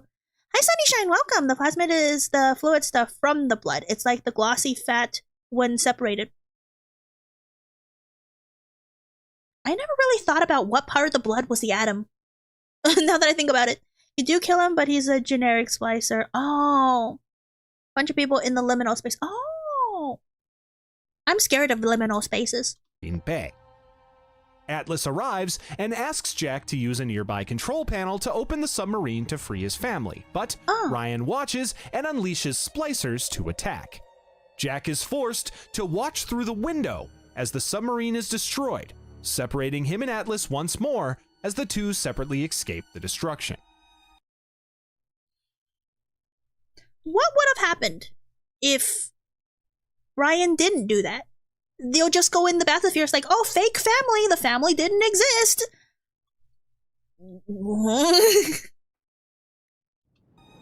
Feigning vengeance for his supposed family's death, Atlas states that Ryan must be ended once and for all. With his new destination given to him, Jack makes his way towards Andrew Ryan's office. That like totally makes sense. Oh, hey, I don't think I've seen this lore video. Hi, welcome in, Dino Man. Welcome. Imagine Atlas has the goons to pretend to be family. Oh, makes sense, makes sense. And then they died! Gosh. Andrew Ryan's kind of nutty, though. He's, like, nutty in that place. Like, oh, I could control splicers, so that I'm gonna use them to kill these... Because so Andrew Ryan doesn't know, right? Andrew Ryan didn't know that Atlas was Fontaine at that point. But he definitely did not like Atlas, that's for sure. But after the video, look up what the word from Bioshock lore means. The words? Maybe. On his travels, words Jack are hard. meets Julie Langford, a botanist who Ryan kills after poisoning her trees, as well as the extremely demented Sander Cohen. While trying to get the keys to Ryan's office from Cohen, Jack is forced to take part in one of his twisted displays of art by killing and taking photos of various former disciples of the artists. While doing so, Jack discovers the corpse of Jasmine Jolene and learns of her affair with Andrew Ryan and the events that transpired. Yeah. I mean, when the lore video has fancy words, it makes sense you would then learn what they actually said. I feel like I understand. Question mark? The woman's trees are the reason Rapture has oxygen. Genius move, Ryan. Yeah, that's the thing. When I was in that section, I'm like, what do you mean? We kind of need those. But in real life, in reality land, most of our oxygen is made by algae in the ocean and not trees. Not that saying that trees are not important, but they're in the ocean. There's oxygen in the ocean. Jack is still oblivious to the fact that he and the purchased baby were one and the same, and he unknowingly leaves the corpse of his mother behind as he continues on. Oh, wait a minute! I just made that connection. That's the corpse of the Jack's mom! And then he doesn't... Oh, that's so sad. In retrospect, that's your mom that you see dead. It's like Tarzan in a classical misunderstood Disney movie. After Jack completes Cohen's masterpiece, the artist reveals himself so he can view it up close. At this point, Jack again has a choice to make. Allow Cohen to live with his sadistic monument. Oh, he has a bald spot. Either way, what'd you say about my mom? Autophobic? No, it's that. It's not your mom. Jack's mom. Or my mom. If I'm playing Jack. Atlas then asks Jack to kindly head to Ryan's office and kill him. Just outside, Jack observes Ryan's trophy room of corpses of his would-be assassins on display. Among them is Bill McDonough, his eternal resting place on his former mentor's wall. I remember this place. I didn't realize.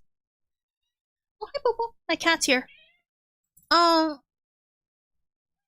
did not remember that this was a wall of assassin trophies, and Bill McDonough was here. How it still looks kind of fresh. That's true, huh? Because it's been 5 years. I think every corpse has an audio log. Not every corpse. Not the ones that you're like pulling Adam out of as a little sister. After completing an EMP bomb he finds abandoned, Jack is able to get past the final Abandoned security bomb. defenses between him and Ryan's Very secure. office. As Jack reaches the office, Ryan initiates Rapture's I'm in on the wall? self-destruct mechanism, declaring that even if Atlas can take his life, he won't take his city. Inside, Jack stumbles upon Ryan's study, where he discovers all of the evidence Andrew had been collecting on the mysterious invader's true identity. As it turns out, Ryan had literally connected the dots and uncovered the truth about his son's fate. Jack then finally finds the man in his office, calmly golfing on an indoor putting green, separated by a large pane of glass. Man, why do every rich person need an indoor putting green in their office? Like, be original, man. At least my work's boss doesn't have one. They wanted to add a workout room, like a small gym inside my office one time. It didn't go through. Andrew Ryan gives his final speech, declaring to Jack I that love this part. A man chooses, a slave obeys. A man chooses, a slave He then obeys. reveals Jack's past, explaining that all of his memories up to him arriving in Rapture were manufactured. Ryan then invites Jack into his quarters and demonstrates the mental programming that is activated by the phrase, "Would you kindly?" This is so sad. That's your dad. The Rapture alarm that plays in this section is so perfect for atmosphere. Oh, why not? Hi, Jabra, welcome in. I'll take that as an insult. Man, I liked him. He's just kind of dumb. But then he's your dad. He's your dummy. He's not the dummy. He's your dummy. Oh, I can't. Ryan then hands Jack his putter and commands his son to kill him. Yeah, that's so dumb! In his final moments, Andrew Ryan forces Jack to confront the horrifying truth. Despite his apparent freedom, Jack has been a puppet all along, manipulated by Atlas. I'm an employee trying to put a gym in my office, being an insult. Ryan finally proves his point about the illusion of free will, as his son plants the putter in his skull, killing him and bringing an end to Ryan's rule over Rapture. Well, that's so Jack sad. then takes a key card.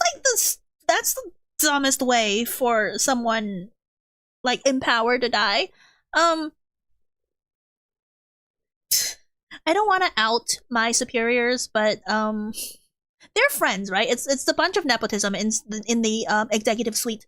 One of them told the other person It's like, you're getting so fat that I don't want you to become the reason we have to install an elevator in this building, because it's only like 2 stories plus the basement for the garage. So we don't have an elevator in the building. Like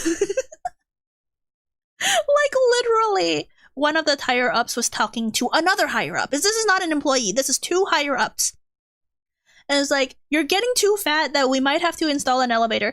And I'm like, I was in the other room listening to this. I was like, what the heck? Hey, yo! That's wild! To hear in the workplace. But no, we didn't end up installing a elevator in the thing. But one of the other higher ups was suggesting the gym for herself, not for other employees. So we're good. We're good. At that point, we only hope to kill Atlas was to try to make his brainwash lackey break free. Yes, I remember that. I mean, my office used to be right next to the conference room, and all the executives would be talking about how their colonoscopies had gone. I mean, yeah, like most of the higher ups are related or married related, you know, in-laws. Card with Ryan's genetic code and inserts it into a giant console, disabling the self-destruct sequence. Atlas then calls Jack to congratulate him before dropping his ruse and revealing that he and Frank Fontaine had been the same person all along. With Ryan now gone, Fontaine has no reason to hide his identity, and he retakes the Frank Fontaine mantle, resurrecting Fontaine Futuristics to assert control over the city. As Frank deploys security bots to kill Jack, he is suddenly led to safety by a group of little sisters, who react differently to him based on his actions thus far. Yeah. This leads him back to Tenet. This part, Fontaine is annoyingly smart for being how evil he is, but still, that's not how it works at the company I was at. They were people who had been working together for 40 years. Yeah, these people have been working for a really long time together. Tenenbaum's safe house, where the doctor is able to undo some of Jack's mental programming, allowing him some free will, but not completely free of Fontaine's control. Did she Tenenbaum know? suggests Wait, she did that know. Jack finds Suchong. Wait a minute, she... No, it was Suchong. It was Suchong that programmed Jack to respond to the "would you kindly" phrase. But didn't she help? Like, it was her and Suchong, right? That were the 2 scientists working under Fontaine to, 1, make the Big Daddy system and the Little Sister system, and 2, to make Jack the bio warrior or something. But instead of assuming control, Frank just tried becoming God. Isn't that the same thing? Yeah? Okay. So it would make sense that she was able to undo that. But the thing is like, we met her early in Bioshock 1. Did she not realize that we are the baby that she bioengineered? And therefore, it would have been possible that she knew about the "would you kindly" shenanigan early, and maybe she will be like, hey, maybe come back to my office. I have to undo something in your brain. Because I need you to not, you know, be a puppet, you know? She did? Oh, yeah, Alice never commands Jack with the trigger phrase around her. Oh. Okay, that would make sense why she never realized. Well, she did try to repress quite a bit. Also, Suchong was very secretive. Oh, true. I guess that does make sense. In his apartment in order to remove the other programming that even she doesn't know about. Yeah, that's the part. While searching for Suchong, Jack learns of an antidote to the mind control plasmid called Lot 192. Jack reaches Suchong's lab, where he discovers more about the doctor's history with the Little Sisters and Big Daddies, while additionally finding the late Dr. Suchong's corpse, murdered by one of his own experiments. I remember this! After recovering and administering that was the antidote, really cool! Jack heads to once again take down the tyrannical leader of Rapture. Only this time, it's Frank Fontaine. When Jack lets Fontaine slip through his fingers, however, he's forced to pretend to be a Big Daddy in order to get a Little Sister to open a door for him. this section is one of the worst in Bioshock 1. Like, really pretend to be a big daddy to get a little sister to open a door. Like, this entire side quest to just open a door was so annoying. She knew but probably didn't realize it was Jack till later. That's what I assumed, yeah. Remember he tore out his throat for this? Who? Who? Who's he? Who's he in that sentence? Or he tore out his throat for this? Huh? After gathering pheromones, a voice modulator, and a diving suit, Jack is able to recruit a little sister who finally leads him right to Fontaine, Big daddies have their giving throats Jack with her syringe, telling him to stick it in the bad man. Jack takes an elevator to Fontaine's lair, where he finds the man finally injecting himself with the powerful plasmids. That's not a whale noises. Whale noises. They're daddy moans. Get it right. He had been saving for his own use. Luckily, Jack has his own ace in the hole and weakens the hulking mutant of a man by extracting his atom with the little sister's syringe. After a grueling battle, Jack is able to weaken and distract Fontaine enough for the remaining little sisters to arrive and overwhelm him, extracting his atom en masse and sending his body into a massive shock, which ultimately kills the man once known as Frank Fontaine. I love this! Little children destroying the big bad. I love this! The events that transpire depend on the actions taken by Jack regarding the little sisters throughout his journey through Rapture. Yeah. If Jack harvested any of the little sisters, he becomes the fascist leader his father had always feared, besmirching his ideals even further by obtaining nuclear weapons for Rapture to attack those on the surface. If Jack instead had saved them all, he elects to abandon Rapture, as well as all of the pain he suffered there, and brings the girls to the surface in Fontaine's submarine. That's what happens? Wait, does that happen when you kill all the sisters, or just like at least one? Or what happens if you do a mix? Just like kill one, save the other, kill one, save the other. The ocean nukes, yeah! I can't believe... That would be kind of cool though, actually. Did you hear about the bad ending is, oh, here it is. All it takes is one? And then he marries... What? I mean, it makes sense. Like, oh, I've killed these two dictators. Let me be the dictator, you know? And then ocean nukes. Wow. I never knew about the bad ending. On the surface, Jack gives the girls what he never had, their own lives. That's so cute. Decades later, he dies peacefully, surrounded by the adopted women that he once rescued from the depths. Aww. Oh, I love that. I love... Bioshock 1's ending is definitely pretty good. Like, I really enjoy, especially the good ending, right? I really like it. The funniest thing, the beginning of Bioshock 2, you can hear the splicers talk about Jack, and they say he both had the girls and the nukes. We don't know what's canon. Really? I don't think I ever listened to splicers talk. Oh my. He raised them all as his kids, yeah. Being good is always nice. A good ending is the only one worth getting. And, well, which one was it? The, was it Burial at Sea that confirms that the good ending is canon?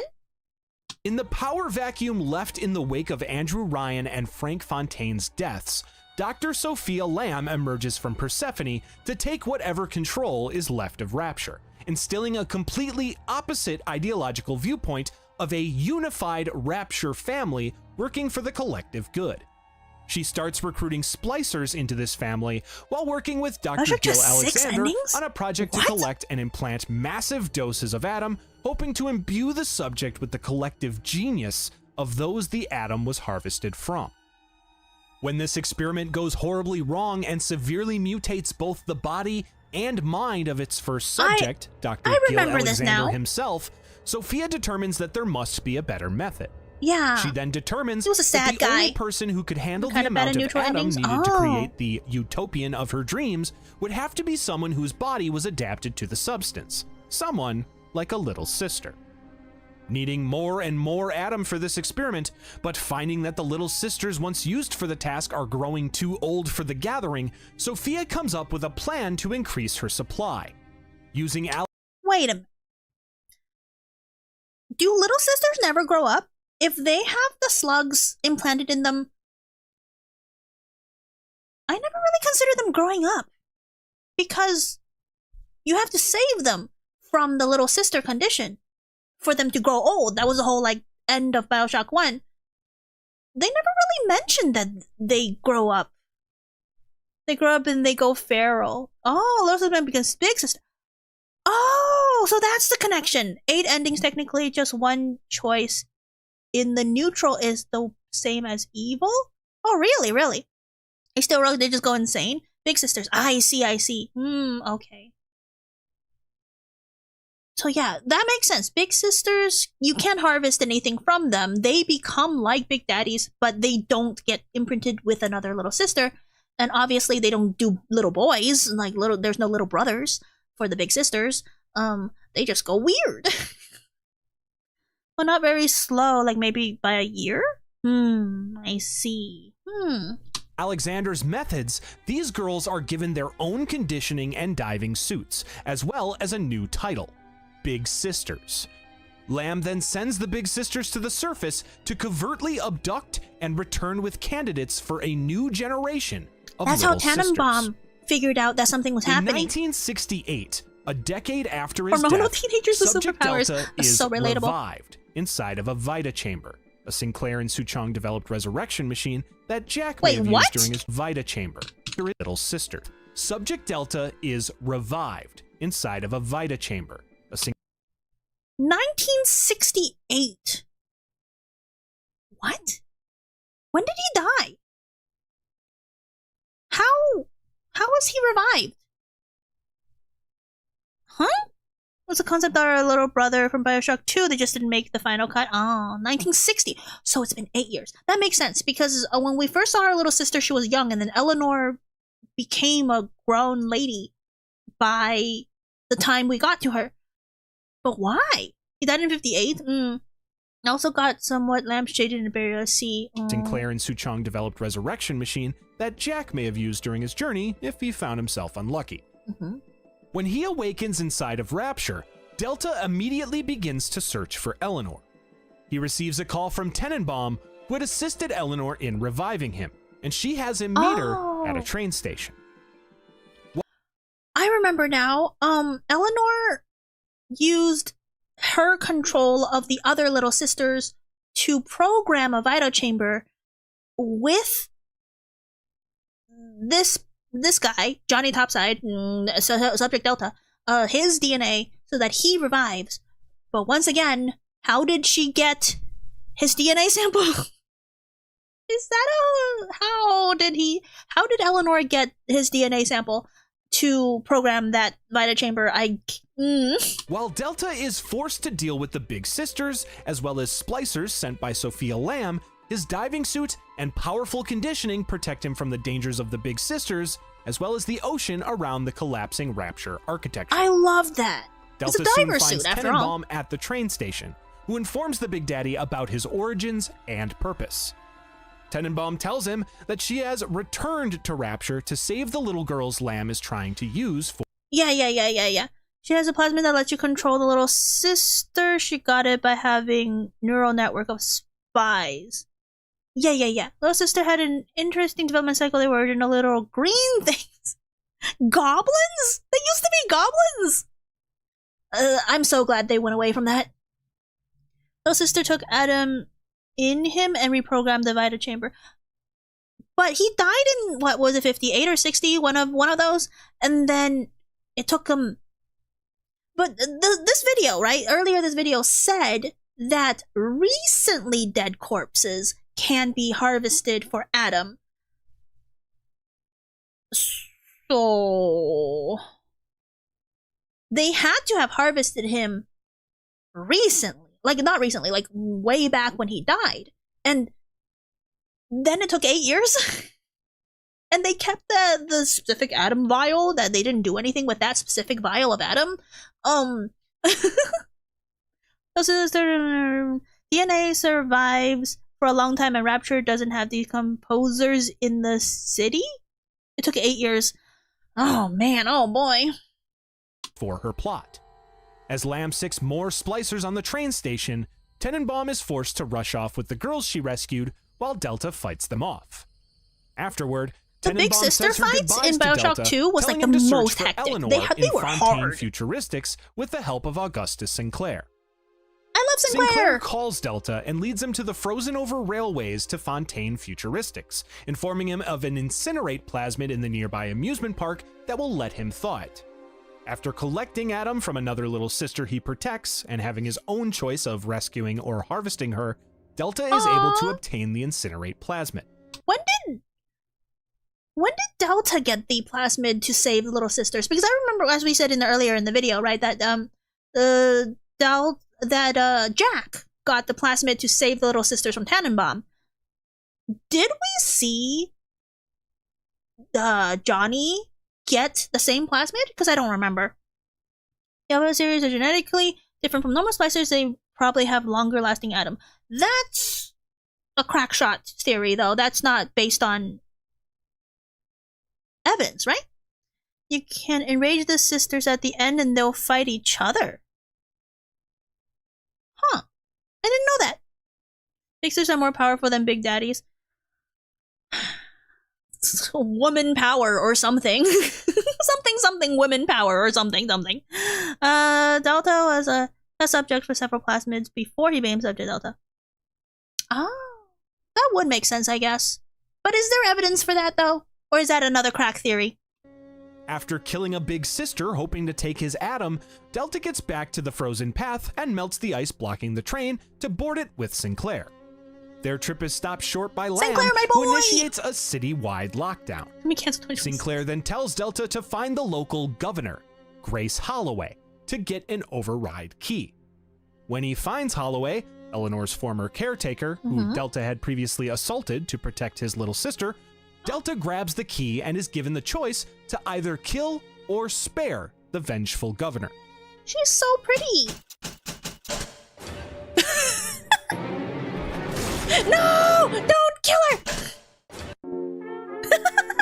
Either way, Delta returns back to the train and continues. By the way, my birthday's in 16 days. Miss Guumi, jellyfish, girl chatterbox. Happy almost birthday. Well, 16 days is kind of far, but a happy future birthday. All of you guys do. If it's your unbirthday, happy unbirthday. If your birthday, happy birthday. No stronger, just faster, more agile. Also, they're raised on as super soldiers while big daddies are modified adults. You're right. That's very true. Minus the Lancers, they actually can take down a big sister. Yeah. Me as a player am really bad at aiming. So a enemy like a big sister that jumps around a lot is really hard for me to fight because they will dodge. They will dodge my my bullets. But yeah, that's why I found big sisters really hard to fight. Had a tequila shot on my birthday. Yes! I don't like tequila, but like I love shots of alcohol for your birthday. It stays by Alexander and Fontaine Futuristics. The plasmid is in debt to you. You ironed kink after kink out on you. Oh, good to know. Use his trip with Sinclair. However, they're soon stopped once again. This time by Rapture architect Simon Wales, now I don't a like preacher this one as in much. Lamb's family. Father Wales fires a torpedo at the train. Yeah, because he knocking fired Delta him. off, separating him from Sinclair and causing an explosion that begins to flood the area. How did Sinclair not die Delta from heads this? to a pumping station to drain the water in Dionysus Park, where the pair can secure another train car. Delta fights through and kills the splicer Father Wales before draining the park and rushing there to regroup with Sinclair. However, there's one more blockage that pops up. The train car that Sinclair finds is locked down. Delta is then called by former reporter Stanley Poole, who offers him a deal to shut down the security protocol in exchange for clearing the park of the Little Sisters that have arrived to gather the Atom after the water was drained. After completing this task by rescuing or harvesting the little sisters in the area, We rescue Poole here, no informs Delta harvesting. of his history as Johnny Topside and how he became a Big Daddy. Through his bond with Eleanor, he also discovers Stanley's abduction and sale of the girl. After deciding Stanley's fate, life or death once again, Delta returns to the now-activated train car and finally arrives at Fontaine Futuristics. It's just a little rat Inside- guy, you know? Stanley Poole is just a little rat guy. He deserved to die. Like, in-game, you know, all that stuff. But I was being nice, you know? I wasn't gonna kill anyone. He deserves what's coming for him. Yeah, exactly. Game or level? What are we talking about? TLDR, Adam contains memory. Oh, that's right. They did say that Adam contained memory. But then that's also why Sophia wanted a specimen that accumulated a lot of Adam without going crazy. Because, like, we were saying the whole time while playing Bioshock 2 that she was trying to lobotomize Eleanor, because all the Adam takes free will and personality and opinions away from her for her to become the quote-unquote perfect leader. And so Adam also takes away your memories. And the girls can read it, which means Eleanor can immediately understand the memory of every single person the girls extract blood from. That's a lot. That is like Eleanor's god. I hate Siren Alley because it's the only level to ever crash on me without playing on my laptop. This game crashed so often. If you guys saw one of the shorts that I posted from this, yeah, it crashed so much. I had to remember to save every, like, 5 minutes. I'm fairly certain we had to convince you to spare him and Alexander. No! I was gonna do it anyways. You just helped. You mentioned liking something less. Delta finds recordings from Gil Alexander in his last moments of lucidity before his massive doses of Adam completely mutated. I didn't like the father Alexander as much leaves as instructions Grace. for how to deal with his mutated self. Delta also has to deal Bioshock with this never crashed currently on you? mutated What? version of Gil, It crashed who like 10 refers to times. himself as Alex the Great and communicates via the security systems. Surviving Alex the Great's defenses, Delta finds the laboratory where the giant mutated doctor is now residing in a massive incubator. I missed this. I turned around when the big reveal happened. Like, it didn't connect point A to point B that the giant thing in the vat is the doctor. It still kind of doesn't connect to me. We definitely need to convince you with Alexander. No, I wasn't gonna kill him. I just wanted the good ending, you know? Once again, Delta can choose whether to leave him alive begs you. or put the giant He's a rat guy. mutated scientist He has out a of his grovel. misery. Using a key with Gil's genetic code, Delta is finally able to enter Persephone, where he quickly finds Eleanor locked in a quarantine cell with her mother sitting beside her. Delta fights off big sisters sent by Sophia to stop him Oh my gosh, I hate before this. he is finally able to enter the cell to rejoin his little sister. As he approaches, Sophia tells Delta that Eleanor, missing her father, was behind having him revived, and she has been watching his every move since. Now seeing Eleanor as a monster influenced by Delta, Sophia begins to smother her daughter with a pillow. What? That doesn't make sense to me. As awful as it is, Sophia did a big brain move here. What? How did, no. I don't quite understand this part. Let me go back. With her mother sitting beside her. Delta fights off big sisters sent by Sophia to stop him before he is finally able to enter the cell to rejoin his little sister. As he approaches, Sophia tells Delta that Eleanor, missing her father, was behind having him revived, and she has been watching his every move since. Now seeing Eleanor as a monster influenced by Delta, Sophia begins to smother her daughter with a pillow, knowing that if the little sister's heart stops, her bonded big daddy will fall into a coma. Yeah, that's where I found it. But like, huh? The math version on PlayStation doesn't crash mostly. However, Siren Alley still crashed on me at least 5 times, though I did replay it at least once a year. Oh my gosh. Killer Eleanor makes Delta's body shut down, so she killed her in a way that's resurrectable. Then Sophia medically unlink Eleanor from Delta that doesn't cure the coma. Oh. That's convenient. That also, by the way, Chad, I'm hungry. I didn't eat lunch. So I'm also distracted from hunger. The whole sentence here of Sophia then realizes that, what did they say? Eleanor, seeing Eleanor as a monster influenced by Delta. What does that sentence mean? The amount of crashes is probably related to how edible the player is. Shut up, KR Dragon. I'm not edible at all. So it's actually inversely. You guys are super edible, so you guys didn't get that many crashes, and I'm not edible at all, and therefore I got so many crashes.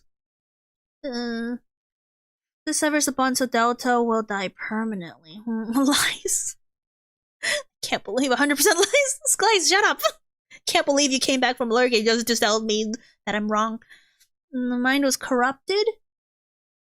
Oh, that's what they mean. The evidence suggests otherwise. Shut up. So Sophia was trying to make Eleanor lobotomized. No self-will, no free will, no opinions. But then she realizes that Eleanor has been watching Delta the whole time, and therefore developing a personality and developing free will. And that's why Sophia was like, oh no, she's gotten free will. That means she's a monster. So that's, okay, I get it. Sophia strikes Eleanor to serve the common good outside her free will. Yeah. Meanwhile, she bases her whole personality and morals around what she sees Delta do. This directly is against Sophia. Yes, that's exactly what I was. I get it. Delta, I get it now. Sophia begins to smother her daughter with a pillow, knowing that if the little sister's heart stops, her bonded big daddy will fall into a coma. While Delta tries to stop Sophia, Eleanor suffocates, and her heart stops long enough for him to fall unconscious, severing the bond between the two. Oof. When Delta awakens, he finds himself strapped to a bed, and Eleanor sends a little sister to assist him. The little sister injects Delta with a plasmid that allows him to control her, seeing Rapture through one of their eyes. You know, these plasmids are so, Deus Ex Machinas. So convenient that there's a plasmid for this specific purpose, which I'm pretty sure that neither Suchan or Tannenbaum or Fontaine okayed the development of this particular plasmid. It's like making a robot meant to be the world's greatest war machine only for it to learn it's been compassion and morality. I think that the point of the Bioshock series, all of the contradictions with people's ideologies and society as a whole. Yes, you're correct. Magic. I've got a plasmid for that. Yeah, exactly. See, I've got a plasmid here that says, would you kindly remember to like the stream and subscribe? Would you kindly? Using his host's small stature, Delta is able to sneak into Lamb's office to release the cell locks before collecting Big Sister armor I really like and the weaponry sequence. for Eleanor. After delivering the equipment, Eleanor dons it and escapes her cell, returning to Delta's actual body to free him. Sophia watches and realizes that the surface is no place for monsters like them, intending on blowing up Persephone to bury them all together under the sea. The pair rush to Sinclair's escape lifeboat, finding Augustus suspiciously missing. After Sophia activates another security lockdown, Delta finds what happened to Sinclair when Lamb introduces him in his new form, a big daddy whose mind is controlled by Lamb. While Sinclair tries to fight her influence, he knows that his only escape is for Delta to put him out of his misery. Delta I like that this this player decided just to use all the toilets. I used the toilet like maybe once. But yeah, when I found out about Sinclair turned into a big daddy, and like you can't save him at this point because he's being controlled and you can't mind wipe him. I don't really understand how Sophia got him mind controlled like that, but like once it happens, you can't go back. And oh man, he was a bro. He was a bro. I almost cried when Sinclair died. Yeah, he was such a bro. I was really suspicious because, you know, in Bioshock, you kind of learns that people are manipulating you for their end. And also, I guess Sinclair does that, but he's like a bro. He's a bro about it. You're terrified with Sinclair. He's more concerned about hurting you and Eleanor than his own body. He probably used a plasmid. Yeah, there's a plasmid for that. Mercifully kills Sinclair, taking the override key from him as Augustus thanks his new friend with his final breath. Oh, that's so sad. Afterwards, Eleanor has Delta free the remaining little sisters so they can collectively use their power to boil away water that has filled the lifeboat, so it can float to the surface. He does so and returns to Eleanor at the lifeboat, where she enters the ballast tank with the little sisters. I forgot about this. This was so weird. This is so random. Sophia, is this how you face me, coward? I go through the biddings of Rapture. How come down and face me? Yeah. Sophia Lamb was a coward. She didn't want to face you at all. She uses everyone else to do his bidding. He wanted to share the spoils of Rapture bounty with you. Did he, though? He's a businessman. I don't trust him. Did he remember to mention Mark Miller? Oh, no! But I remember Mark. That was fun. Mark, no! But yeah.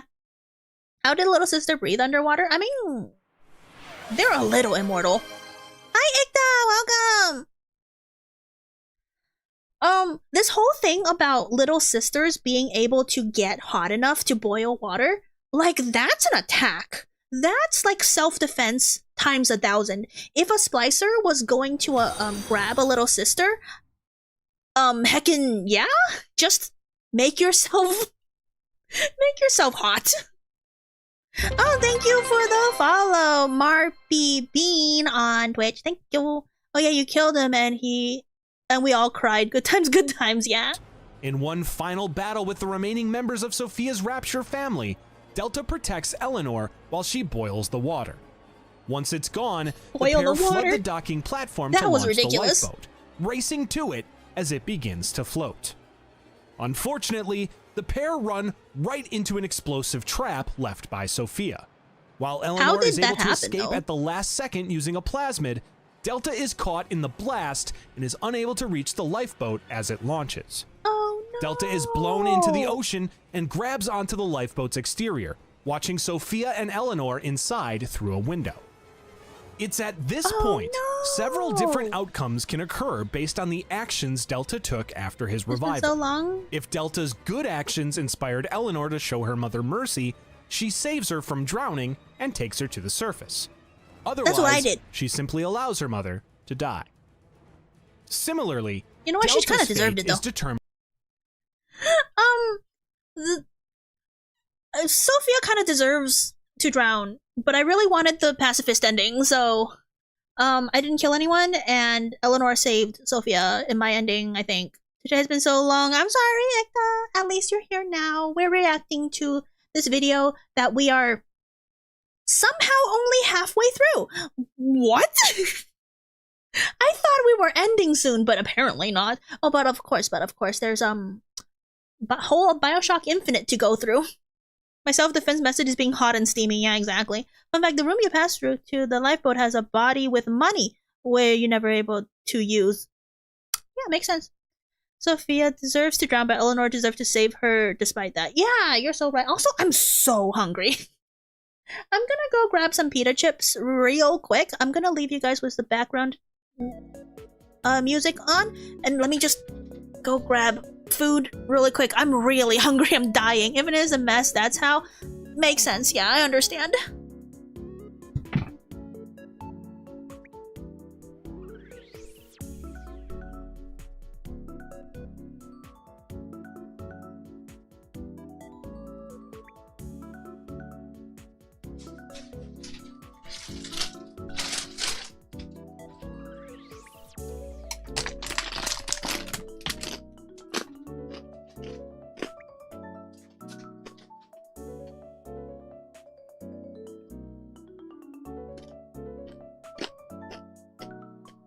I'm back.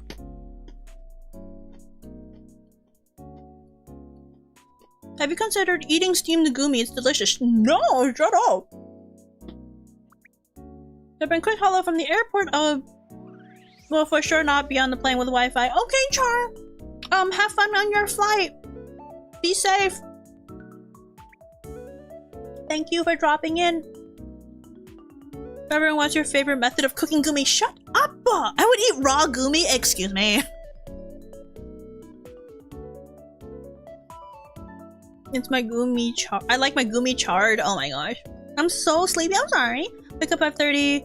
Drive an hour. Get in line at 7:30. Wait in 4 hours and drive home. Oh my god. That's insane. Peanut butter and Guumi jelly. It's like whoever. I remember someone was like, raw next. And I'm like, what? What? Don't eat me! Chat! I'm toxic. You can't eat me. I have poison and stingy stuff running through my not veins. Technically everyone's edible, that's what I'm saying. That's why I get to eat you guys. Like, oh, nom nom nom nom nom nom. See, and when I was hungry, I should have eaten you guys. We'll find a way to eat you, shut up. Chat, no, eating Guumi is the other way around. Exactly. See, it knows. If you're toxic, you're still edible once. That's what I'm saying. I literally have a short about that. Like, someone's like, are you an edible jellyfish? And I'm like, I mean, technically, everything is edible once. Don't raw the Guumi as a jelly. Exactly. Gummy snack is tastier. Yeah, you guys are the gummy snacks.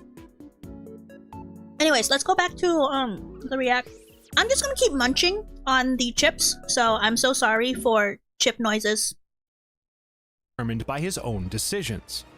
While he's left mortally wounded by the explosion, if Delta had harvested the little sisters he encountered along his journey, then Eleanor either steals his atom and becomes a powerful, vengeful monster emerging into the surface world, or Delta decides to sacrifice himself and not allow her to take his atom, giving the young woman a chance to make her own path forward.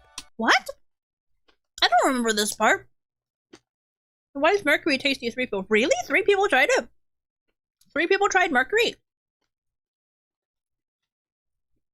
I only know because it happened to me too many times. I wouldn't say too many times. I would say the exact right amount. If she sucks your atom, you become part of her conscious, basically. Oh yeah, I think that's what happened. Wait, let me go back. By the explosion, if Delta had harvested the little sisters he encountered along his journey, then Eleanor either steals his atom and becomes a powerful, vengeful monster emerging into the surface world, or Delta decides to sacrifice himself and not allow her to take his atom, giving the young woman a chance to make her own path forward. If he had instead rescued the little sisters he encountered, Eleanor extracts his memories and essence through his atom, allowing them to be together forevermore. One of the rescued little sisters then hands Eleanor a doll she had made of Subject Delta, which she then drops into the water, leaving the underwater. Here, big sister, I made you a doll of the person you love. Thank you, child. I will commence to yeet your present into the ocean. Gee, thanks. Will this be on the exam? Everything's on the exam. You don't even know when the exam is. It's gonna pop up when you least expect it. It's a pop-up. It's a pop quiz.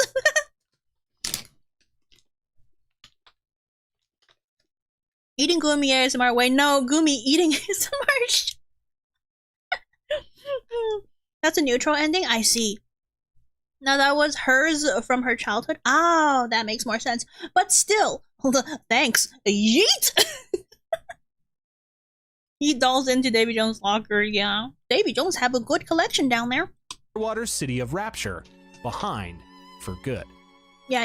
It's good to leave Rapture behind. At some point during Subject Delta's journey, another Big Daddy, Subject Sigma, approaches Minerva's Den, a lockdown section of Rapture that once housed its most advanced technological achievements, including a highly intelligent supercomputer called the Thinker. As Sigma approaches, however, I remember. he is stopped by Reed Wall, one of the Thinker's co-inventors, who triggers an explosion to protect his invention. When Sigma awakens on the ocean floor, he receives a radio signal from Charles Milton Porter, the Thinker's other co-inventor. Porter tells Sigma that he was awoken by Tenenbaum, who can help them get the Thinker out of Rapture. Following Porter's instructions to rescue his invention from his former partner, who has now gone mad from splicing, Sigma makes his way into the old Rapture Central Computing headquarters to find Porter's office. I like this. Once inside, for those who haven't played Minerva's Den, like I do really like this plotline, and the characters, they're all like kind of straightforward. They're all nice Sigma balls. Yeah, exactly. Poster doll she made at the beginning of the game, she buried at sea with him. Oh, I see.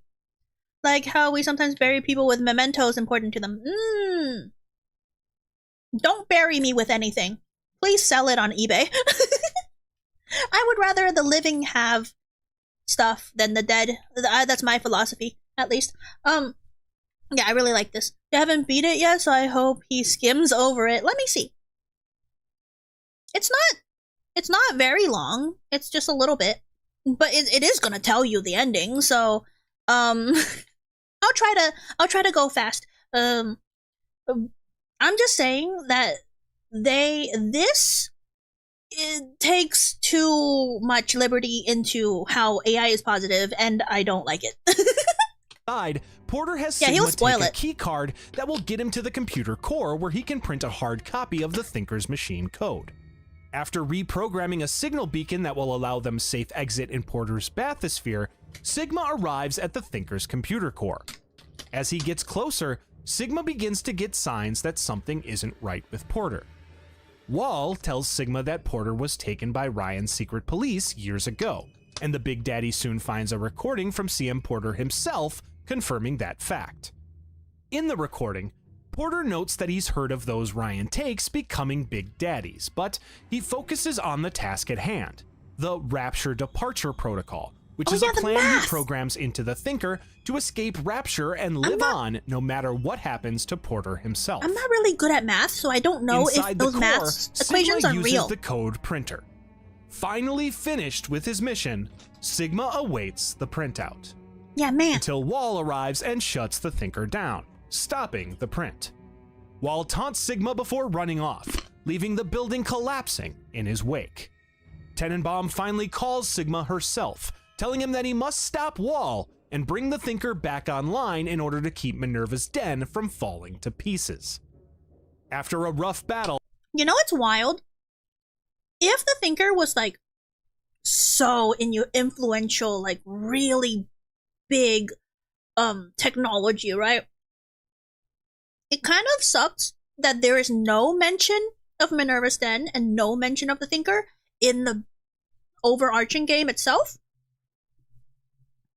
Which kind of means that they came up with the plotline of Minerva's Den after they finished the main game. I'm just saying that it could have been nice. It would have been nice to give a little nod. I mean, imaginary numbers are a thing. You're right. You're right. The Thinker, the one time the giant scary AI is actually a good guy. Yeah. I was questioning that the entire time. Sigma kills Reed Wall, taking the administrator punch card from his body so he can reactivate the Thinker. After Sigma inserts the card, the Thinker scans his genetic code, recognizing him as Big Daddy Alpha Series subject Sigma.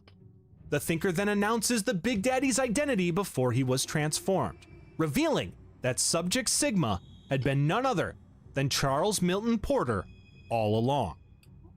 Tenenbaum then calls again and tells Porter that he had been speaking to the Thinker all along. Before he was captured, I called that, by the way. Together if you on watch a plan my playthrough, to get the Thinker out of Rapture so they could use its abilities to finally find a cure for Adam's sickness. They chose for it to speak in Porter's own voice because it would subconsciously be familiar to him, and he would know to trust it. Porter retrieves the printout of the Thinker's code and takes it to his bathysphere, passing through his old study.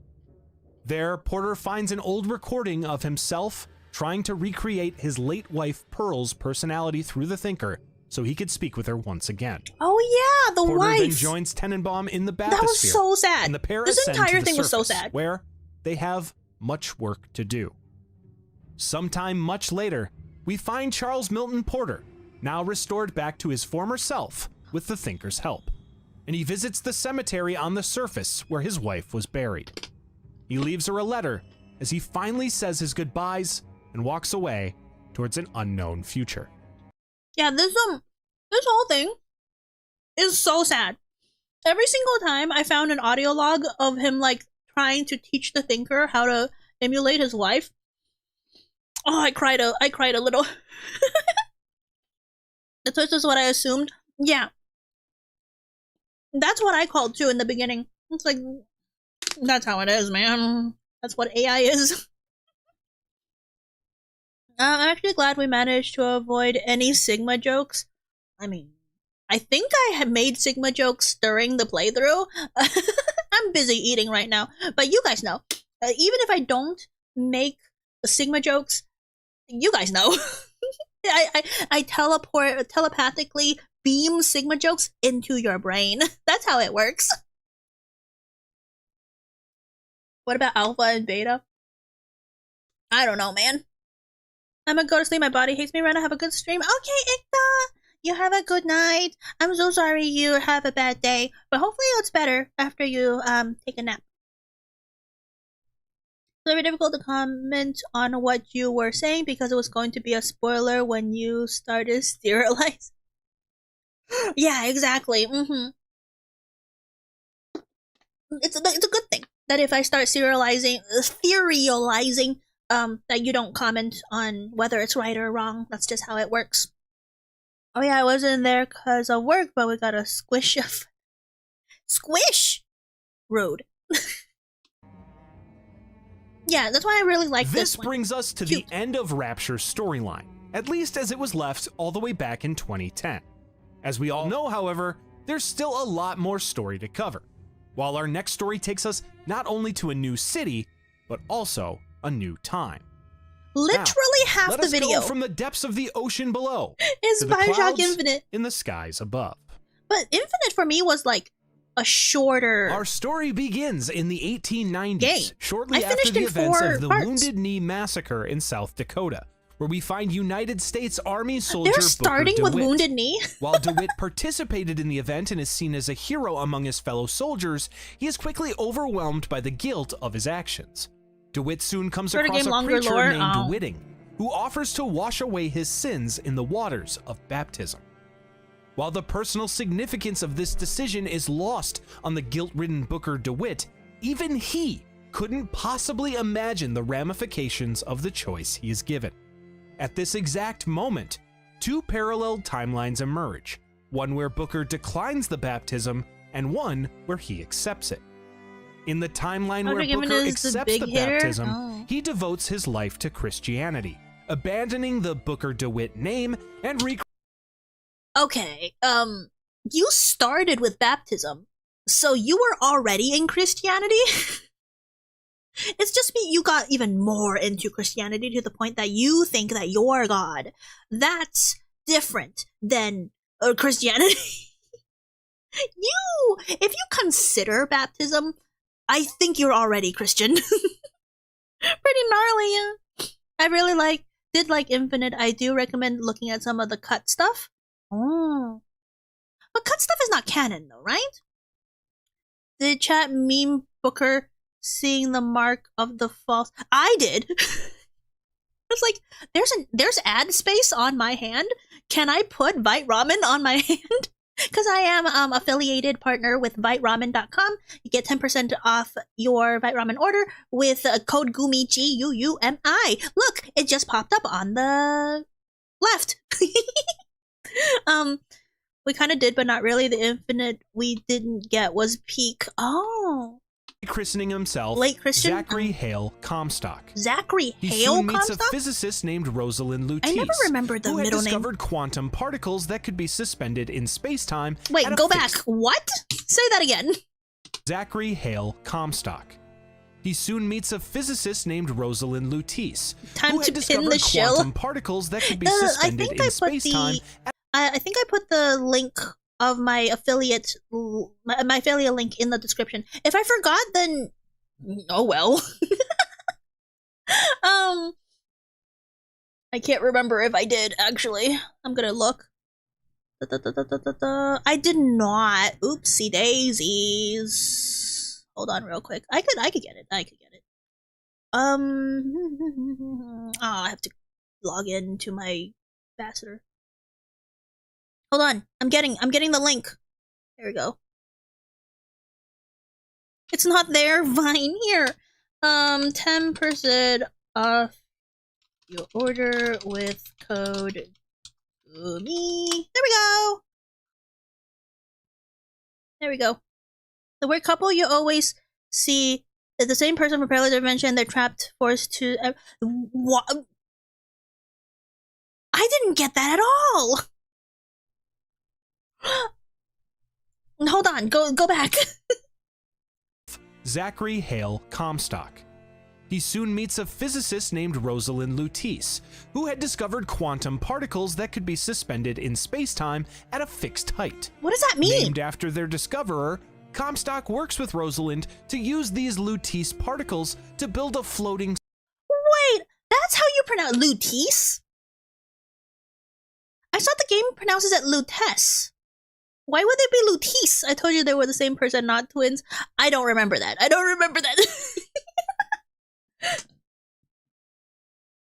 Use these lettuce? I call them lettuce twins. He has city that he had supposedly seen in a prophecy. It does. He said it wrong for some reason. reason. Research, Rosalind is able to communicate with a male version of herself from a parallel reality, Robert, through the Lutece field using Morse code. Robert? The twins then work together to develop a device that facilitates the ripping open of tears in the fabric of reality. Wait, what? Go. This is so complicated. The particles suspend themselves in space, they don't fly. Yeah, I understood that part.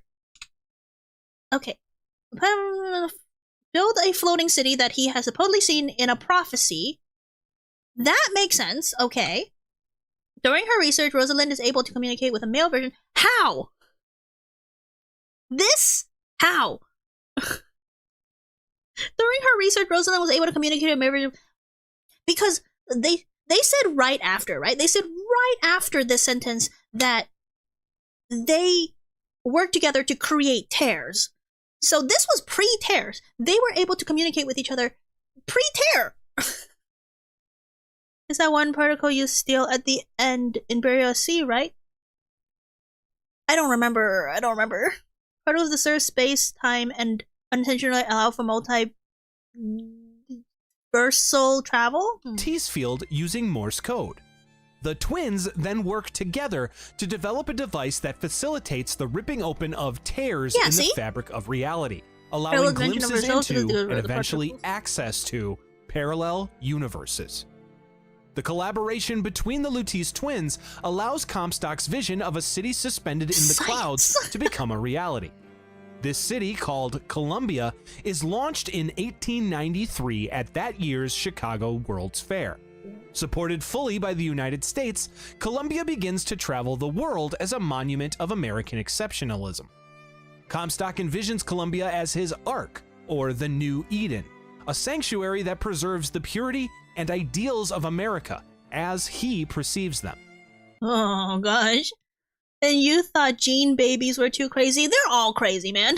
Chicago mentioned the morphogenetic field.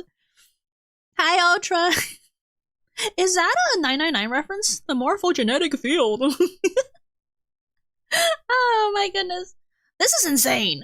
Keyword as he perceived it, not the rest of us. Yeah, this is insane. Comstock's beliefs are also deeply rooted in nationalism and white supremacy, leading to his founding of a political party called the Founders.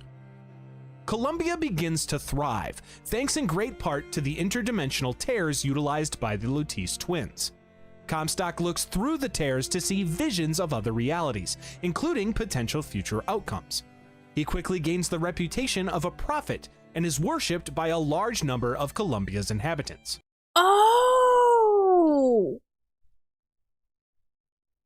I never put that together while I was playing the game. I never put together that he was using the tears to see the future. You can see the future from tears? I thought it was just different dimensions. But it was different dimensions in the same time sphere? But you can look to the future and then back to the past in tears as well? Interesting. He sees potential. Comstock shares this technology with businessman and inventor Jeremiah Fink, who begins to bring technologies from other universes to quickly advance the state of Columbia. I know, yes. One of these universes, so it happens, contains Rapture, and Fink collaborates with that universe's Dr. Yi Su Chong. Fink is able to create plasmid-like elixirs called vigors, which grant their users supernatural abilities without the nasty splicer side effects. What? Fink was able to create basically plasmids, but with no nasty side effects, and they didn't share? Fink didn't share that the no nasty side effects with Suchong, or is Fink like, hey, we found a way to make it make users not go crazy, and Suchong's like, but the craziness is part of the fun, and then rejects the research. Yep, basically every cult and rogue church in the world. Ooh, they didn't share, they traded. Yeah, but they share research. I feel like that's cool of them to share research. He also brought music from the future. Yeah, I remember that one. Comstock soon sees a vision of Columbia under the divine guidance of his heir, raining destruction upon New York City in the year 1984. He interprets this vision as a sign that the only way for Columbia to prosper is if it is led by someone of his bloodline. Unfortunately, Zachary and his wife, Lady Annabelle Comstock, are unable to have a child due to Comstock's repeated overexposure to the Lutece fields. So that's how. So the lettuce fields. that works. The lettuce fields is what's turned into sterile. Interesting. That means the lettuce twins can also not have children. That's a little unfortunate. They're really fun though. Did Guumi really never pick up on that? By the way, I'm like Signrush because I've been here the whole time. Oh my gosh. I love your references because I know them. I understand your references. Driven by his obsession with securing a pure and divine legacy, Comstock demands a solution from the Luteces. Also, that interpretation of that vision was wild. I would not interpret that vision like that. The twins devise a plan to bring a child from an alternate technically universe. Dead? So? This brings us back to one of the timelines where Booker DeWitt refused the baptism. In that timeline, Booker continued to live a life of guilt and hardship, joining the Pinkerton National Detective Agency and employing increasingly violent methods. Ooh. The one bright spot in his life, his wife Annabelle, dies while giving birth to their daughter, Anna. Oh, so his wife is still the same. His wife is in both universes is still Annabelle. It's just the Annabelle that is with Comstock hates him and is also crazy, but mostly just hates him. And then the one that's with Booker dies. So doesn't have time to go crazy.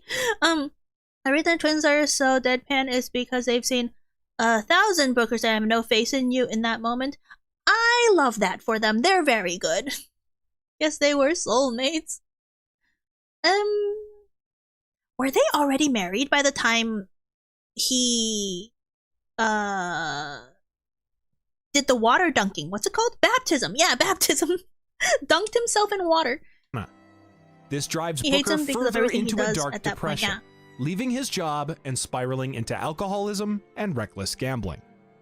Comstock, desperate and ruthless, arranges for Booker to relinquish his daughter in exchange for clearing his gambling debts. Distraught and deep in self-loathing, Booker agrees.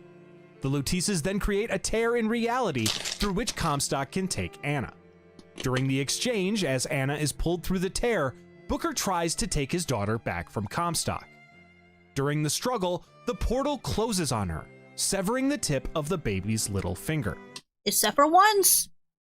Except for once. But we'll get to that later. Let's go gambling, This traumatic event leaves her existing within two distinct realities, imbuing in her a natural ability to create this game story and is such a manipulate mess, yeah. tears herself. That's the whole point. That's the whole Anna, thing of now renamed Elizabeth, time is travel then taken to and Colombia. interdimensional travel. Booker, meanwhile, The plot's brands always his messy. own hand with his daughter's initials, AD, so that he may never forget the sin he committed. This proves to not. That's why it's AD? Anna Duet? I didn't get that. I didn't get that. I thought he literally just had ad. I thought he wanted ad space on his hand. I can't believe I didn't get that. Oh my gosh. Not be enough, as the combination of his trauma, Bro. interaction with the tears, and subsequent alcohol I thought you abuse get after Anna's field? causes No. his memories to fog. Over the next years, Comstock Maybe I forgot. Okay, I was so paying attention to the end. I even went back and rewatched because we had technical difficulties at the end of the game, right? After I rewatched the ending VOD just to make sure that the technical difficulties didn't really cut out any of the game. Still didn't get it. I still didn't get it. I can't believe just shut up, guys. Don't make fun of me.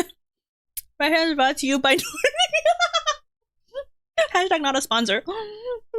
continues his overuse of the Lutesis technology, giving him cancer and causing him to rapidly age. Soon, he sees a vision through a tear, and Comstock continues memories to fog. Over the next years, Comstock continues his overuse of the Lutesis technology, giving him cancer and causing him to rapidly age. Is the lettuce particles an equivalence to cancer? I mean, not to cancer, to radiation? Because becoming impotent and getting cancer are all signs of being overly irradiated. Yes? Hey, hi Tyler! I prefer dirty deed done dirt cheap parallel universe. Soon, he sees a vision through a tear of Booker somehow arriving in his universe to take Elizabeth back. Comstock begins to preach to his congregation about a false shepherd who will arrive to tempt Elizabeth. Meanwhile, Lady Comstock grows more and more troubled over the situation involving Elizabeth. At the lady's request, Elizabeth is raised outside of their home without any knowledge of her adoptive parents' identities. Zachary then has a tower built on At the lady's grows more and more troubled over the situation involving Elizabeth. At the lady's request, Elizabeth is raised outside of their home without any knowledge of her adoptive parents' identities. Okay, question? Does Lady Comstock in this timeline know that technically Elizabeth is her child, but from a different universe? Why the heck did Comstock make the false prophet look like a Grim Reaper? He has no reason not to just show Booker's face. That's true, because he looks different than Booker now, right? Like, no one's gonna recognize Booker as him. It ain't her, but they can't get rid of it. Yesent? What does that mean? The lettuce particles sound like a tasty dish. I do like lettuce. The Vigors are canonically weaker than Plasmid due to wire down. Yes, I remember that little tidbit. Zachary then has a tower built on Monument Island. Because in this universe, right, Lady Comstock hates to protect Elizabeth. Her, Jeremiah for some Fink reason creates Songbird, a massive flying fusion of man and machine inspired by the Big Daddy and his collaboration with Suchong. While Comstock unsuccessfully tries to imbue his beliefs on Elizabeth, she educates herself extensively through the books and materials she finds in her tower. After an incident where Elizabeth saved Songbird's life, the pair become bonded, just as Songbird's inspirations did with their own little sisters. Oh, wait, in this video they said that Songbird was inspired by Big Daddies, but I could have sworn in Burial at Sea they said that Big Daddies were inspired by Songbird. Because Suchong was like super mad, right? That why were Songbird and Elizabeth were able to be paired, successfully, and the Big Daddy and the Little Sisters weren't being paired successfully, quote unquote. So which one is it? Flying Big Daddy? I do like the concept of Flying Big Daddy. Fun fact, it was actually going to be the size of Big Daddy and would have been more of them, except for they all had their own thing going on. I wouldn't have liked it as much. In that reality, it's that way. Huh? This is not the reality that we play in? Songbird acts as Elizabeth's protector. He doubles as her jailer, keeping her from Airfond leaving the exists tower. before Songbird, but not the Bond. Comstock also installs a group of devices in the tower to siphon Elizabeth's powers to limit her from creating new tears to wherever she went, allowing This whole her machine is only magic. to open existing ones. In 1895, Zachary learns that his wife is preparing to reveal the truth behind Elizabeth's existence. Why? He has her killed, framing their housekeeper Daisy Fitzroy for the murder. Daisy was the housekeeper. He killed her. Now this part I don't remember. Did I skip a voxophone? Because I don't remember this. The Songbird was an inspiration for the Big Daddy. See, that's what I thought. Oh goodness. Fitzroy is able to elude capture, and she takes refuge in Finkton, Columbia's work district. She's cute. I like There, Daisy. she establishes Daisy the was militant cute. underground resistance group Vox Populi, which stands directly against Comstock's racist and xenophobic views. Yeah. In 1901, All of our Columbia, heroes? now floating over I forgot China, about that. acts without orders from the U.S. military to intervene in the Boxer Rebellion, in which American hostages were taken. Hoping to stand up for America, Comstock uses Columbia's highly advanced weapons to destroy the city of Peking. Not The Beijing. United States denounces this decision, Not recalling that it's my Columbia hometown, back but to I kind of like America. that city. Comstock defies this order, instead seceding from the Union on July 6, 1902. I before remember the this. city disappears into the clouds. So the original dimension the game starts in gets left for a different dimension, meaning that Comstock never saw Booker again. Oh, that's right. We did dimension hop quite a lot. At least 3 times, right? In 1909, after over a decade of Vox Populi warring with Columbia's law enforcement, Daisy Fitzroy is captured after a mole within her group tips off the police. Fitzroy is then taken to Comstock House Re-Education Center, a research facility where she is to be interviewed and psychoanalyzed by psychologist Dr. Francis Pinchot. Dr. Pinchot begins a series of interviews with remember Daisy this? under the supervision of his superior, Dr. Kittery. Was that part of the game? Despite a rocky start, Fitzroy and Pinchot reach an agreement where they begin to share their own personal histories. As their sessions progress, Dr. Kittery suggests more invasive methods, such as phrenology and even lobotomy. But Pinchot The lobotomy continues his part. interviews, I remember intrigued by lobotomies. Fitzroy's intellect.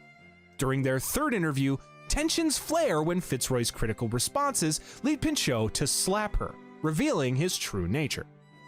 Later, after Fitzroy scores a genius level 149 on Pinchot's IQ test, Oh my. he begins to listen to her philosophy, reading her manifesto, The People's Voice, and beginning I can't believe it.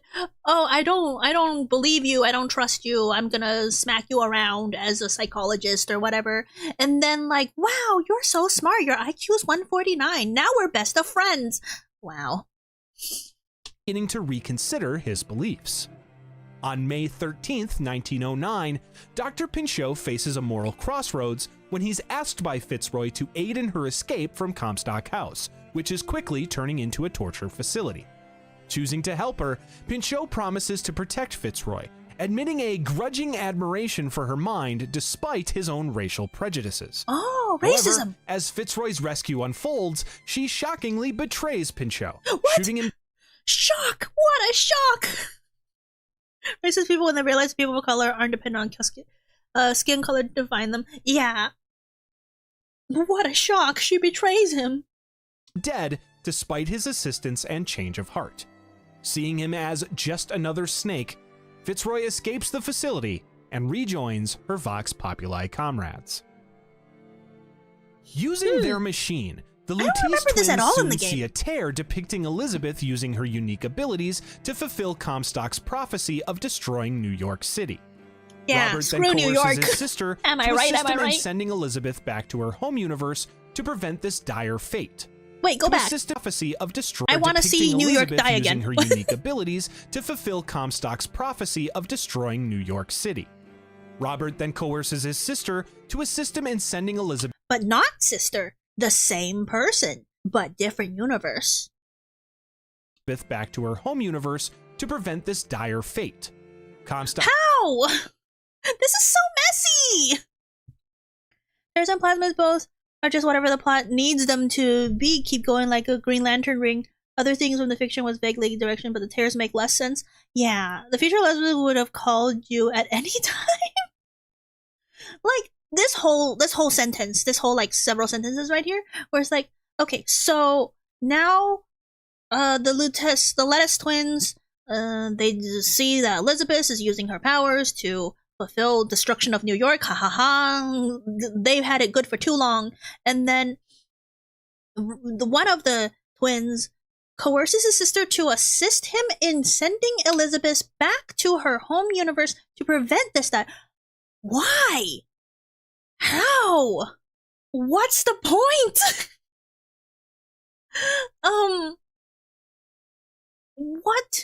What do they want? What do the Lettuce twins want? I know that at some point the Rosalind wanted one thing and Robert wanted another, and so they were at odds with each other. But like after some point they kind of got into agreement. I just don't understand. The circle be unbroken. That's why I don't like the game story. It doesn't make sense. Every crisis in DC makes even more sense than this. They wanted to not be a part of Comstock's schemes. That's really vague. Doc learns They were of this for a plan, long time. however, and has Jeremiah Fink sabotage their machine. This causes the machine to malfunction, and they're presumed dead when their bodies disappear after a failed experiment. Oh, okay. In I think I remember this. actuality, this event doesn't kill the Lutices, but instead spreads them out across all of time and space, giving them the ability to exist and materialize in any universe at any time. So, before this... Oh man, my brain. So before this, there was a single lettuce, not a lettuce twin. A single lettuce was in one lettuce per universe, per dimension. And then these two got together. And then after this incident with the machine, they like do all the other single lettuces disappear from all the universes, and they are the perpetual. They just fused with all of their other lettuce people and became the definitive lettuce people. Become a god? That's what I'm saying. They're basically gods, but need Booker to do their dirty work. I also don't understand why. Why can't they just do it? They have hands. They're not ghosts. Every single instance of them collide into one existence, IZ. Unsatisfied with how things were left in Columbia, Robert convinces Rosalind once again to assist him in getting Booker to the city to reclaim his daughter. They attempt this plan 122 times, repeating the cycle of bringing him to Columbia while Booker is never successful. Despite this, the Lutices continue their efforts, starting one more attempt. They could have helped in us 1912, a lot. Booker DeWitt, now a private investigator in his timeline, only is Booker can make hired the by choice the to Lutece drown. twins to return a young woman back to New York safely, with only a photograph, her name, and no other information regarding her identity.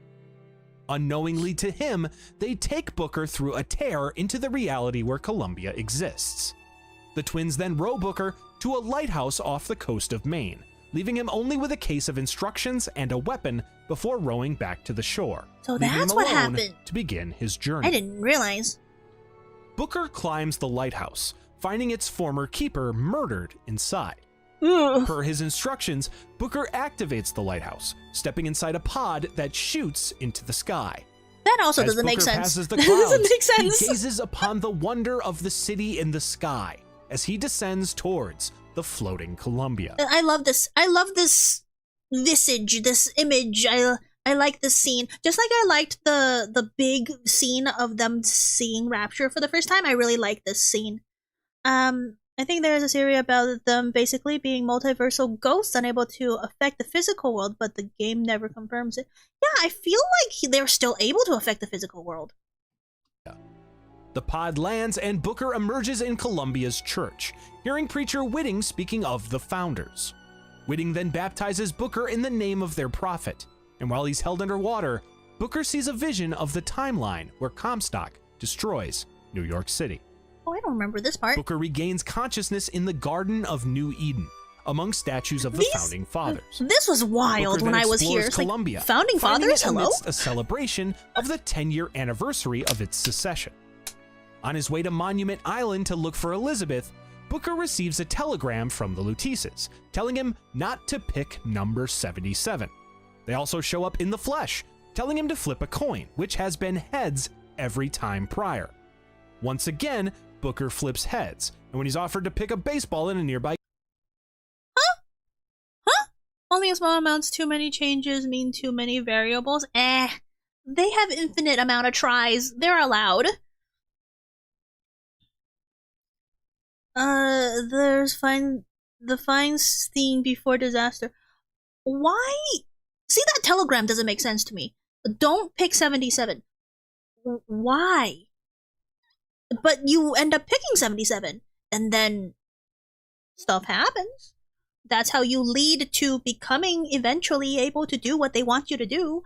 So why not? I don't understand this part. Twins were my favorite. I mean, me too. I really like their personality, but like their machinations are beyond my comprehensions. Every time he dies canonically, another failure of the twins. I figured as much. By gathering, he picks a ball marked number 77. That's what Linda, that's what I'm saying. That's what I was saying the entire time. I saw the false shepherd ad on outside, and I was like, okay, time to just wear fingerless gloves. 1, fingerless gloves are really cool. It gives you +10 in cool points. And 2, no one will recognize you as a false shepherd. You could live in this place all sneakily and willy-nilly, do whatever you want. No one will be like, hey, that's the false shepherd, get him! They will be like, oh, this is just a guy that's kind of like, maybe a criminal? Totally. That's what I'm saying. Like, put some, even bandages. Just put bandages on. Like, just one band-aid. Come on! Like, what was Comstock's plan if Booker was smart? Yeah. Too bad Booker was dumb. Not giving much hope to this cycle being the successful one. Booker soon sees what this baseball is for draw attention, when though, Jeremiah for being Fink cool. reveals what the lucky winner, which happens to be number 77, gets to do. Throw the baseball at an interracial couple. Racism! Before Booker can decide whether to throw it at the couple or at Fink, he's stopped by Columbia police Which one did you guys pick? who recognize him as the false shepherd.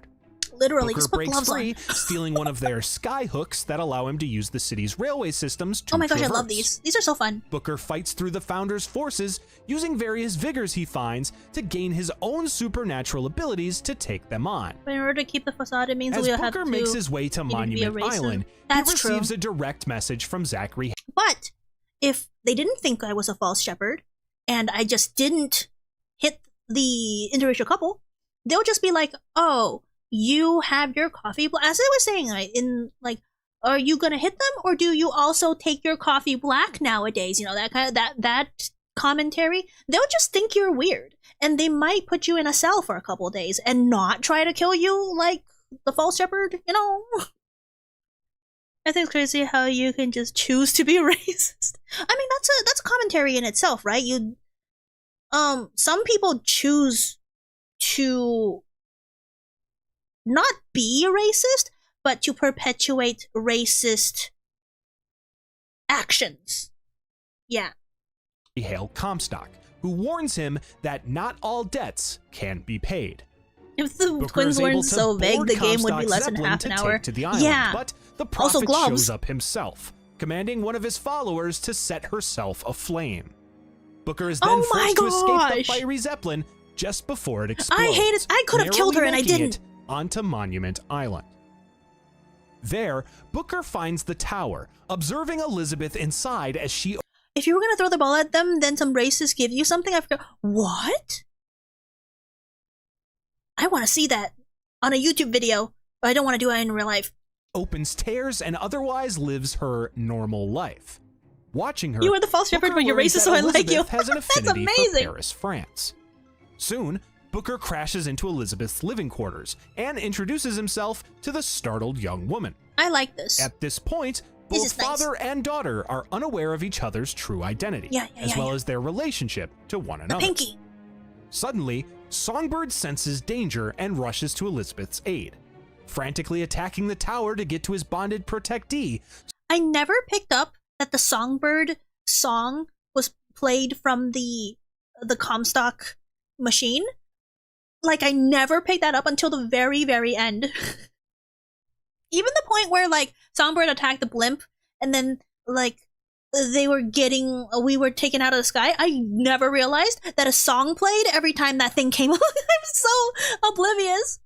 Did Chad tell you that Elizabeth was the sole reason most 3D tools got advanced? Yes! Yes, he did! There was even a comment on the first VOD.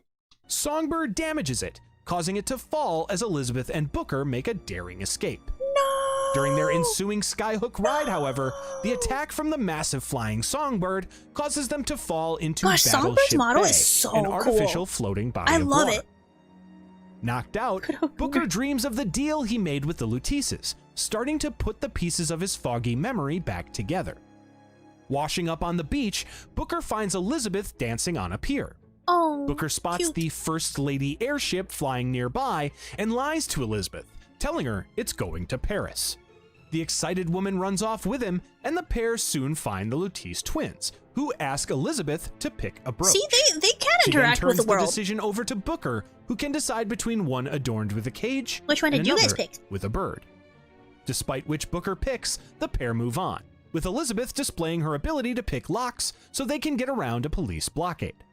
While trying to board the airship, the pair are ambushed. I didn't do that.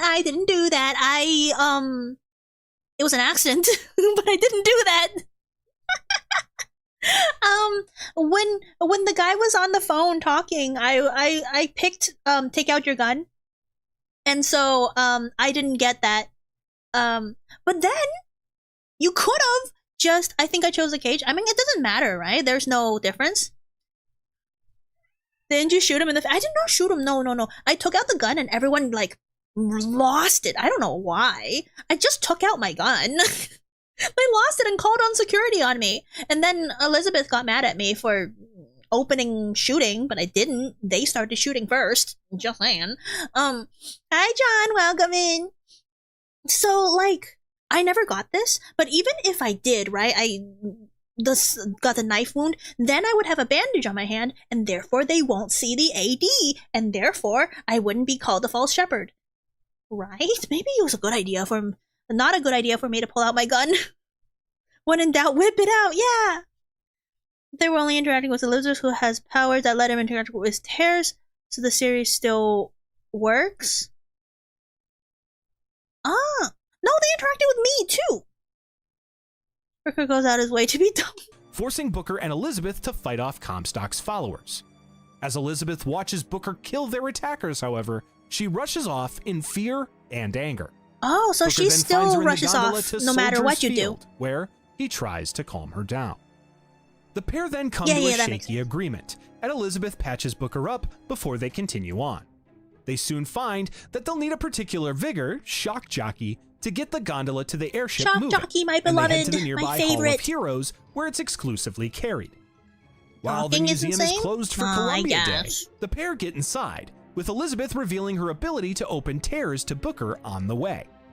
Booker and Elizabeth find that the hall has already been overrun by Cornelius Slate, a Comstock dissenter and fellow squadmate of Booker DeWitt during Wounded Knee, who is leading a small fringe army. Oh. Wait a minute. If the timeline diverges after Wounded Knee, that means it is when Comstock said he was at the battles and Slate was like, no, you weren't. Booker was. But it's the truth, though. Now that you think about it, now that you think that Comstock is Booker before the split, it isn't stolen valor. Comstock actually was there. Timeline Diverger said, the baptism, not Wounded Knee. Yeah. But Wounded Knee was before the baptism, so it was still the same person. Booker and Comstock did not diverge yet, and therefore, technically, both of them, as the same person, was at Wounded Knee. And so when Comstock says that he was the hero at Wounded Knee, he's not lying. Well, he doesn't know, yeah, everything before the baptism is exactly the same. Yeah. But Slate says, I never remembered Comstock there. I only remember Booker. Maybe different timeline and... The pair are forced to fight their way through exhibits dedicated One of the to complaints was the Comstock's twist waters history, down the entire section and the themes of Wounded stolen Knee valor. and Peking. During their exploration, the pair see He an was a hero exhibit because that he was suggests racist. that Elizabeth is Comstock's daughter, the Lamb. Booker eventually reaches Slate, taking the shock jockey from him, leaving him with yet another choice of whether to kill Slate or simply leave him behind. With the electrical vigor in hand, the pair This return choice to the doesn't matter, gondola right? and I didn't power think it up, anything happened, finally whether to boarding kill him it or not. to ride up to the First Lady airship. The pair get inside, and Booker punches in the coordinates to their destination. It doesn't take long for the astute Elizabeth to realize that the coordinates are not to Paris, but instead to New York. Yeah, The history betrayed stuff Elizabeth written by the grabs victors. a pipe wrench and swings it at Booker, Oh, knocking him unconscious yet again. I While hate he's being out, hit in the head. Elizabeth tries to reroute the airship, but they're stopped by Vox Populi. While Elizabeth is able to sneak away, Booker is captured as their leader, Daisy Fitzroy, arrives to take over the airship. Ugh. Daisy introduces I felt herself that, me too. and asks Booker to join their cause, before giving him information about a gunsmith in Finland. What? If you don't kill him, Elizabeth is happy, but he winds up being lobotomized? By who? Comstock? Oh man, I mean, it's a good thing I didn't lobotomize him. I permanently took him out. The difference is you find him lobotomized if you don't kill him. No choice affects the game. I'm curious, but no, that's a bad idea. Who can supply them. Fitzroy promises that if Booker retrieves their guns for them, they'll give him the airship back. Fitzroy drops him in Finkton, and Booker soon finds Elizabeth, who immediately runs from him. As he pursues her, Booker is attacked by a massive half-man, half-machine adversary Handyman! called a Handyman. Elizabeth reluctantly rescues Booker, and despite her still being angry at his betrayal, she agrees to help him get the airship back so long as she can use it Oh, there's to the get to Band-Aid. Paris. I never saw Working that one. together again, the pair enter Finkton, but they Oh, find the gunsmith, narcissism. Chen Li, missing, with signs of a struggle. This They whole find sequence, his wife, of Chung Li, and he dies, and then you go to a place he doesn't die, and then his wife is different, and then you have to go back for the weapons, and then you have to go back when the weapons are not there. Like, this whole section right here, from start to finish, I think was really messy. It's time to invalidate the game by the dimension hopping, May, yeah! who claims that the founders arrested him and took him to the Good Time Club. Booker and Elizabeth arrive at the Good Time Club, and when they enter, they're greeted over the intercom by Jeremiah Fink. Fink then evaluates Booker for a job as head of security, testing him by sending in waves of enemies and other applicants to fight. Oh. After he emerges That was victorious, kinda fun, though. Booker is offered the job, but Yeah, this section he is declines, confusing. angering Fink. The pair then reach Chen Li's cell, but unfortunately too late, as they Oh. find him beaten to death by his interrogators. That model is so sad. Suddenly, the Lutises appear before them and suggest the possibility of another universe where Chen Li isn't dead. Elizabeth then opens a tear and enters with Booker, where they find that in where the this meat of the reality, game starts the and where it soldiers goes Booker off the killed in rails. the other one can remember their deaths. Back Yeah, at the this gunsmith's part's hideout, confusing. they find him living a completely different life. However, the man's tools were taken by the police, forcing Booker and Elizabeth to retrieve them so they can obtain guns for the Vox Populi. This is The so two find confusing. the tools, and Elizabeth is able to Yeah. open another tear Puzzles there and to another variables. universe where they're back at the shop. They enter the tear and find a revolution between the Vox and Yeah, then this is completely different. So like 3 dimensions back, they needed you, but now you have a different dynamic. What the heck? And yeah, I agree. It completely invalidates the beginning. Think currently underway. Unless they hopped to a dimension where Chun-Li is not dead, and then when they got the weapons, they hopped back to the original dimension. But I think so. Elizabeth does not have that control to go back to a previous dimension. Strangely, Booker soon learns that in this universe, he had died as a martyr for the Vox Populi. Yeah, no, that didn't happen. That didn't happen. To bleed over, Booker's nose also begins to bleed. Yeah, he's in a dimension the two where go to Chen he's Lin's dead. shop, finding both the gunsmith and his wife shot dead. But it doesn't matter. Universe. Like, this doesn't matter. They try to save him. They did save him, and then they went back, and then they undid everything. So that made no sense. Well, that made no difference. So what I don't get is what the OG timelines that I mentioned. There isn't one, I think. It just diverges between Comstock and Booker. So, but it doesn't matter because you're not getting the weapons back anymore. You're not asking Chun-Li to make weapons for the Vox Populi because you got them back for them. And they're already having the weapons, so they're already at war, and you already died. So, like, this whole thing doesn't matter. Like, those 2-dimension hops didn't matter.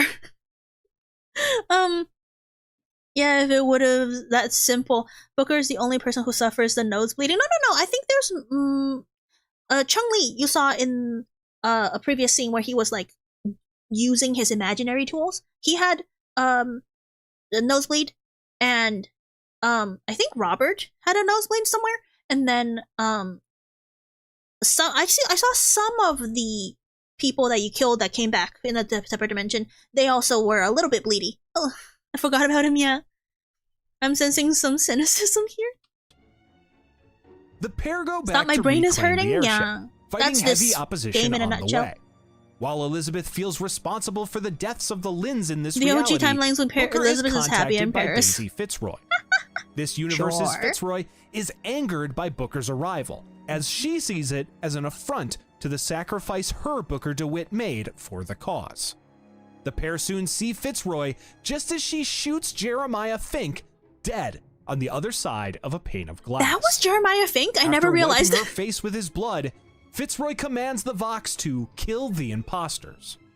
Fighting through the revolutionary forces as well now, Booker and Elizabeth just see a pad Daisy up inside of the time. locked glass Oh. room. That's now true. This holding was a short gun game. to Fisk's young son's head. That was the Fink's young son? Wait. Yeah, Fink's young son. I never knew who the kid was. But it's okay. I mean, like, killing children is bad. We kind of know this. So it doesn't matter if it's Fink's son. I'm just saying. I didn't realize. My face. I've seen enough multi-reality shenanigans that it makes sense. It makes sense. No, it doesn't. Now could holding you a forget? gun to Fisk's young son's head. Booker boosts Elizabeth up to a vent so she can enter the room, while he distracts Daisy. Fitzroy claims that in order to get rid of the weed, she has to pull it out from the root, forcing Elizabeth to stab the leader of the Vox Populi, saving the young Transparent Fink, Universe so much but better. killing I've never Daisy seen JoJo. Fitzroy. The only thing that shaken makes sense is Elizabeth that nothing runs makes off to sense, the yeah. First Lady airship, locking herself in her mother's bedroom while Booker plots a course. Oh yeah. Shortly I never made that connection. I know, right, at this point, but like, oh yeah, the First Lady is her mom, just a different dimension. Like 3 dimensions away, but still dimension. after the ship begins to move, Elizabeth emerges from the bedroom with a freshly cut shorter hairstyle and a change of clothes she found in Lady Comstock's wardrobe. Oh. Elizabeth asks Booker how he Pretty. washes away the bad things he's done, and he simply responds that you don't. You just learn to live with it.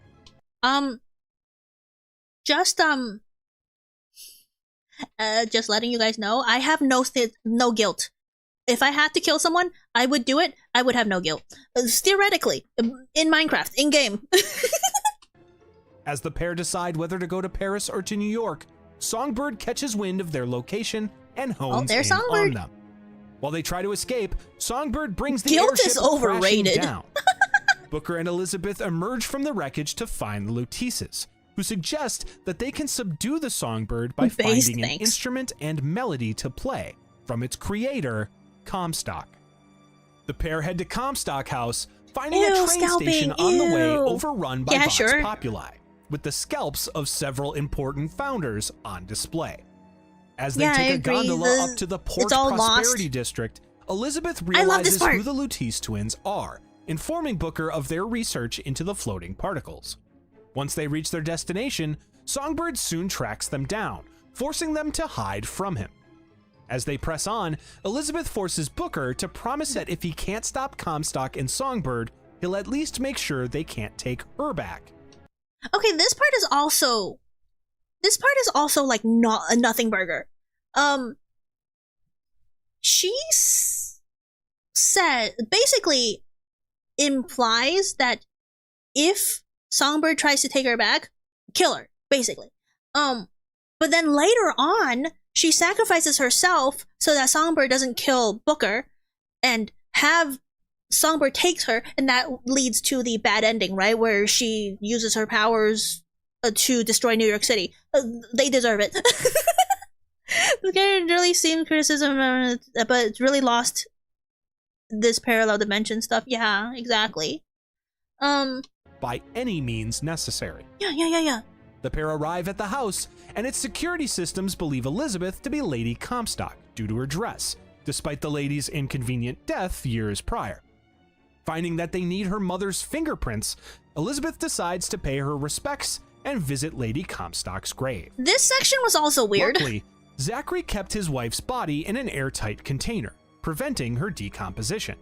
As they attempt to open her coffin, however, Comstock stops no air them means no decomposition? and unleashes another machine that begins to siphon Elizabeth's powers to open a tear, bringing forth some sort of ghostly apparition of Lady Comstock. Is that what happened? I never understood that scene. Booker and Elizabeth are then forced to fight the ghost of her mother, who has the ability to raise the dead. Ghost Lady Comstock was wild. That was a wild twist. By the Spectre to 3 different tears. Through these tears and recordings nearby, the two learn that Elizabeth was not born of Zachary and Lady Comstock, although the latter accused Rosalind Lutise of having an affair and birthing the child. While Elizabeth doesn't learn her true origins yet, she knows that Lady Comstock and didn't Annabelle know are not that her it parents. was Elizabeth was an interdimensional baby of hers. She forgives her mother for abandoning her, knowing they're both just victims of Comstock. She has a stand. Yeah, weird sci-fi stuff. Then suddenly evil ghosts raised that. Yeah, they've been using them to weaken Elizabeth. That's also wild. Of Lady Comstock is then let free, and she blasts open the door to Comstock's The fourth dimension house, is where the ghosts are. Finally, welcoming Elizabeth into their home. As this the whole pair sequence. reach the ride up to Comstock House, when I was playing this game, I actually really enjoyed it. Besides the motion sickness, this game had a lot more motion sickness than the first two Bioshocks. Besides the motion sickness and the plot, the gameplay and the characters by themselves were really fun. Songbird arrives and attacks, Everything goes back to Booker JoJo. into the station and knocking him out once again. Booker dreams of the Lutises telling him to bring them the girl and wipe away the debt, and Booker awakens to find Elizabeth trying to stop Songbird from attacking him. This part. Elizabeth agrees to go back home with Songbird to save Booker, and Songbird grabs her before flying off, leaving Booker alive to chase after them. Yeah, motion sickness. Booker soon finds himself in the middle of a snowfall. The hot take is once you realize every breaker is just a stung, it becomes less fun. No, I like stuns. I like. My favorite is the shock jockey. Monument to Elizabeth. Through the tears, Booker hears memories of Dr. P. Pettifog at Comstock. Pettifog? Or is it PDF file? That's not a bad joke. Which of the three was the best for you? They're all good in their own right. I think it would have to be 1, 2, then Infinite. house, who implanted No, for me, Elizabeth it with a wasn't. device to control What is her it? mind Literally and a siphon her bullet shield. powers to keep her on a tight I like leash. you the most. He also hears how Comstock broke Elizabeth down, convincing her that Booker had abandoned her after leading her astray. Despite the disturbing revelations from the tears and other recordings, Booker finds the Security Council and unlocks Elizabeth's holding cell. On his way to her, he encounters likes the the franchise? Of Luteces course once I do. again. When he finally reaches Elizabeth's cell, he finds that she has somehow aged into an old woman. Hag, This hag, future hag, Elizabeth hag. helps Booker to a ledge where he can see New York City being attacked by Columbia. Getting what's in coming to them. 1984. Elizabeth explains that she had realized Gil. too late that she was causing the future And she's wearing the exact same dress. She's been wearing. She hasn't bathed She gives Booker a in message for her 50 younger years. self, advising her to not become me. This future Elizabeth then sends Booker back through a tear, where he reaches the operating theater where the younger Another Elizabeth one. is being held. Another tear, another DeWitt dimension. fights to the controls that Hag operate enjoyers the machines rise up, holding yeah. Elizabeth down and shuts them off. She looks nicer being a Now bajillion freed, years old. the woman is able to open a tear to a rural field where a tornado is currently raging through. The doctors are swallowed by the tornado as Elizabeth closes it on them, leaving her alone. Booker Convenience. races to Elizabeth and saves her, removing that the looks apparatus from her painful. while giving her the Hag letter from her love, older yeah. self. Now knowing that Comstock turns her into the monster that destroys New York, she vows not to leave Columbia until she can stop him, even if it means killing him. Booker tells Elizabeth that he can't let her kill Comstock, because he's This is a stupid going to do it first. This is a stupid conversation. This whole pair thing, then like, find- no, I'll kill Comstock. No, I'll kill Comstock. You're too ladylike. It's like, no, I have to kill Comstock. No, I'll kill Comstock because I could do it for you. This whole conversation was stupid. Expose the bag. Yeah, that was pretty sexy. Don't get me wrong. Jockey shocks them. Crows on impact stuns them. Flame doesn't do damage over time. It stuns them. You know what? I never realized that flames actually don't do damage. I always thought it did a little bit of damage. The bullet one was cool. Oh, I never used the bullet one. I didn't know how to use it, so I stuck with Shock Jockey. Boxer succeed to assessed. When is the Comstock Google talkie? Comstock's flagship, the Hand of the Prophet, and they surmise that he must be on board. Fighting through the Founder's greatest defenses, Booker and Elizabeth take an airship to the flagship. Remember when I The pair soft fight to locked the top myself deck, finding a in the model blimp of Elizabeth's attack, tower, the blimp learning sequence? of the siphons installed to limit her abilities. Elizabeth then enters Comstock's Hey, your chambers, turn. and Thank Booker you for follows closely behind. resubscribing on Twitch. Elizabeth walks up to her father, Hey, you did? standing Yeah. beside a baptismal font. Oh my gosh, you gotta see it. You gotta see the... You gotta see what happened. So, I think what I did was I was on I was on the zip line and I got on one of the enemy airships, but at the same time I told Songbird to destroy that airship, and so the airship disappeared from under me. But because the airship was so far away enough from the zip line that I would just fall. I would fall all the way down, and die, and then they'll respawn me. But they'll respawn me right before Songbird destroyed that blimp again, and it just happened over and over again. I had to restart that section. Yeah, good times. Hi, Ibuki Miyoda. Welcome, welcome. Oh yeah, didn't include charged attacks, I guess. Yeah, I don't have that. And they don't even cover how Comstock foresaw everything happening. Yeah, they did. They said from the beginning of the Bioshock Infinite series section that the lettuce particles had him look through the tears at potential futures, and that's how he saw everything. We got caught in an unbroken circle, yeah. Comstock then reveals that Booker has been hiding something from her and violently grabs at the woman's hand to confront him about her severed finger. Booker then grabs Comstock to protect Elizabeth, slamming his head into the font. Comstock simply says it is finished before Booker drowns him in the baptismal water. I mean, he deserves it. Booker denies knowing about You guys will leave Elizabeth's finger, sayonara? but his I mean, nose starts if you to wanna. bleed. Elizabeth cryptically tells him that he does know, he just doesn't remember. Yeah, why are you hitting Booker, yourself? still Why are you denying hitting? everything, declares Yeah. that they've got to bring down the tower to destroy the siphons so Elizabeth can open a tear to the truth. As I wish Booker the rest of the pilots service the as good as the giant main Zeppelin back to characters. the tower, Yeah, me too, me Vox too. Populi ships arrive and attempt to board. Elizabeth realizes at that moment that part of the note she left herself, a cage, wasn't referring to the word, but rather to a sequence of music notes. She then breaks open It's a one of the reach. devices That was a that reach. alerts Songbird to retrieve a whistler instrument, which she plays the melody on just as Songbird arrives, pacifying it and allowing her to command it. With Songbird's help, Booker and Elizabeth fight off the Vox Populi forces. Also, I think this video never explained why the Songbird was after Elizabeth to take her back. Does Comstock have control over the Songbird up until this point? Because the whole explanation of the pairing bond. No. That's what I'm saying. The whole explanation, especially in Burial at Sea, said that Elizabeth and the Songbird was pair bonded, and therefore the Songbird is very protective of Elizabeth. Very normal, big daddy, little sister stuff. But then the Songbird keeps attacking her throughout the most of the beginning of the game, and only until this point was Elizabeth able to control Songbird. But I feel like if it was just pair bonding, right, then Songbird should already listen to Elizabeth. Oh yeah, one of the Elizabeths you see at the end was one of the ones from an old trailer before the game was released. Ooh!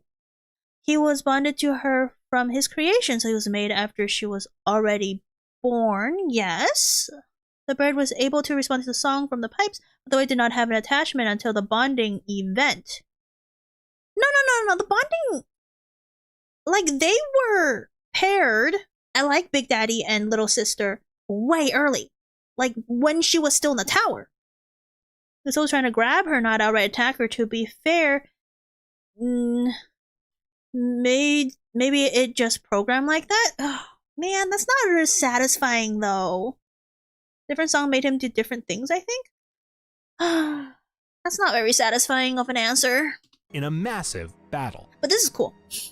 Afterwards, Elizabeth and Booker look upon her tower from the deck of the ship. She hands him the whistler, and he plays the melody, commanding Songbird to bring down the tower. In the ensuing blast, Booker drops the whistler, losing his control over Songbird, That's dumb. causing the beast to dash towards them, ready to attack. With an overwhelming amount of power now available to her, Elizabeth creates a new tear, And now taking she's them God. to a familiar city deep in the depths of the sea. Songbird crashes into a pane of glass separating the city from the surrounding waters, and the pressure of the sea around him kills Elizabeth's protector, as the two say their goodbyes through the glass. That's so sad. That almost Booker made me soon cry. finds that he's in an underwater city called Rapture, and the pair The bird was able to understand that it needed to respond to calls, but when the pair was made, it suddenly clicked that the notes were connected to it, and the only thing it lived for was...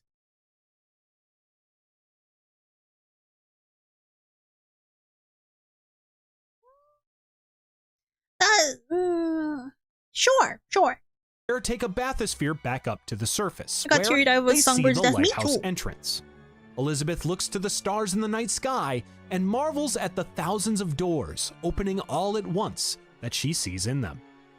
When the pair reach the lighthouse, they're able to open the door, but when they enter, they find an infinite sea of lighthouses on the other side.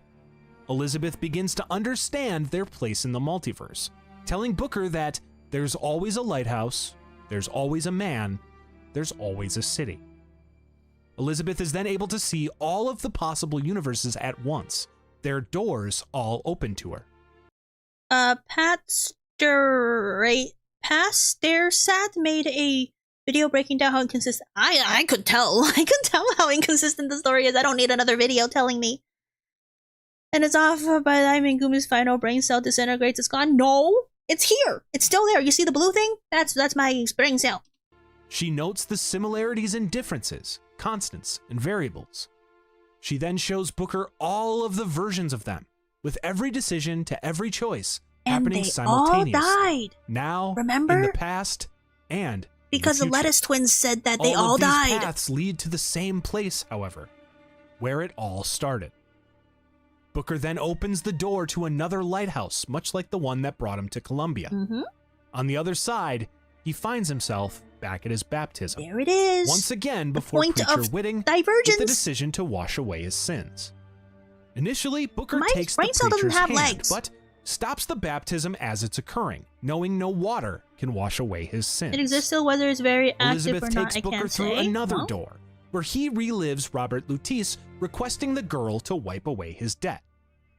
While Booker believes that this is the moment Lutece hired him to find Elizabeth, she quickly reveals to him that it was actually when he sold his daughter. Booker that's right. I know that. I knew this part. Denying that he ever even had a baby. As his nose bleeds more, Elizabeth takes him back on the boat, rowing to the lighthouse with the Luteces. While Booker believes their work is done since he's killed Comstock, Elizabeth reminds him that he still exists in an infinite number of other worlds. Infinite as an infant in it? And he's got an infant in it. Oh gosh. Yeah, babies, am I right? Ugh. Your brain cell, I can see it exists, Booker but don't know how active it is. The moment where he failed to stop so Comstock from Look at the taking his Pinky daughter, go! Oh my he's gosh, brought back to Pinky! the coast of Maine with the Luteces.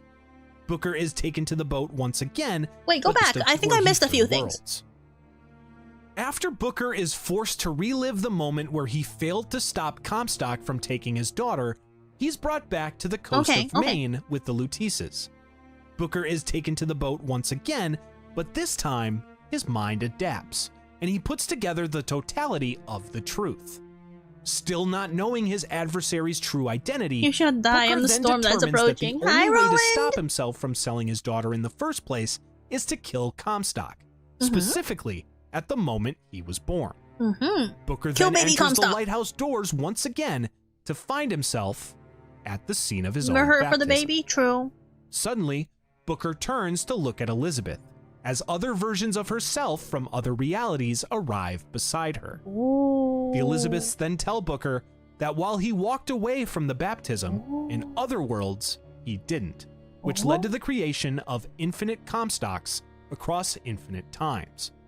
To prevent this, the Elizabeths then smother him in the crib, drowning Booker before he can even make the decision to become Comstock or not.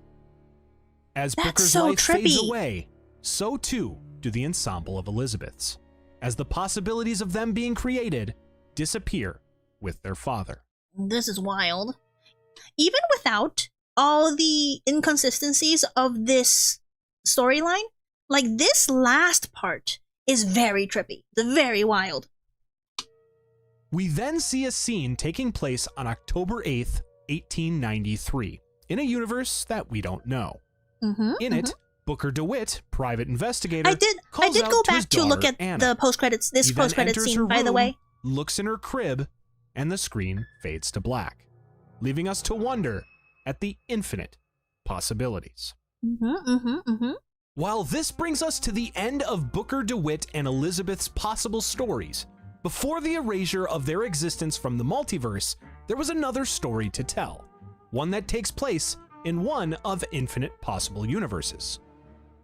This story takes us to the undersea city of Rapture on December 31st, 1958, New Year's Eve. There, we find a rundown private investigator named Booker DeWitt, who is awoken by a potential client. Is that not the time when, Fontaine's rebellion was New Year's Eve? A woman named Elizabeth. Elizabeth offers him a job she's so sexy. to find an orphaned girl she's so named sexy Sally, in this who's universe. gone missing after the closure of Fontaine's charities. Booker recognizes the girl. Look at that swagger. But states that she's already My dead. goodness. Elizabeth simply states that Lost isn't dead, before she exits Booker's office out into the neon-filled underwater city. It's Booker the red follows, lipsticks. trying to learn more about Elizabeth's relationship to Sally, And but the woman snatched keeps waist. her information close to the vest. Ooh, God. As they walk, Elizabeth is shocked to see a group of little sisters, unaware of their existence. Booker asks why she's never seen them before, to which she simply replies that she doesn't get out much. Once the two are alone again, Elizabeth reveals that she knows that Booker had my found insane Sally ramblings and and small took moments her mean in, nothing to you. but It eventually means- lost her when she was abducted Yep, while it he means- was I gambling don't at the understand them. Surprise Casino. Booker tells her that a cop friend of his, Sullivan, later told him that her body was found floating in the docks. Elizabeth Sullivan. then asks if We talked Booker about ever Sullivan saw in the the body for earlier. himself, revealing that Sally very likely could have been sold, with her death being faked for convenience. Oh, that's a poster. The Elizabeth Fontaine's takes little Booker sister to her orphanage. source, Sander Cohen, who's residing at his club, I appropriately love named Cohen. He's They so soon learn funny. that a private event is currently underway, and only those artisans I who have love been this part. given invitation masks can enter. How did The she pair learn then these begin rules? to search the stores that are sponsoring the event to try to obtain Yeah, a kick him in mask. the nuts. Eventually, Elizabeth, the pair go. are able to steal one of the masks and gain entry to Cohen's club. Inside the man's lavish establishment, they find the artist in another one of his sick processes of creation, electrocuting two dancing partners to death after failing to inspire his muse. They ask Cohen what he knows about Sally, but he only Gosh, agrees look to at him. answer if they He's dance so for his crazy. inspiration. Booker and Elizabeth reluctantly agree and begin to dance together for Sander. During their dance, the two What a determine that the only two shocking people who would have the funds to number. participate in selling children would be Ryan or Sue Chong. But Booker claims that if Sue Chong had Sally, he would know it, since he had tortured the doctor for 15 hours questioning him. Suddenly, Ugh. Cohen grows furious and he electrocutes goes. Elizabeth and Booker, There knocking it them goes. unconscious. When Booker awakens, he finds himself with Elizabeth, and Cohen sets them free to search for Sally, warning them that they might not like what they find. The pair find themselves in an elevator going down below the trenches.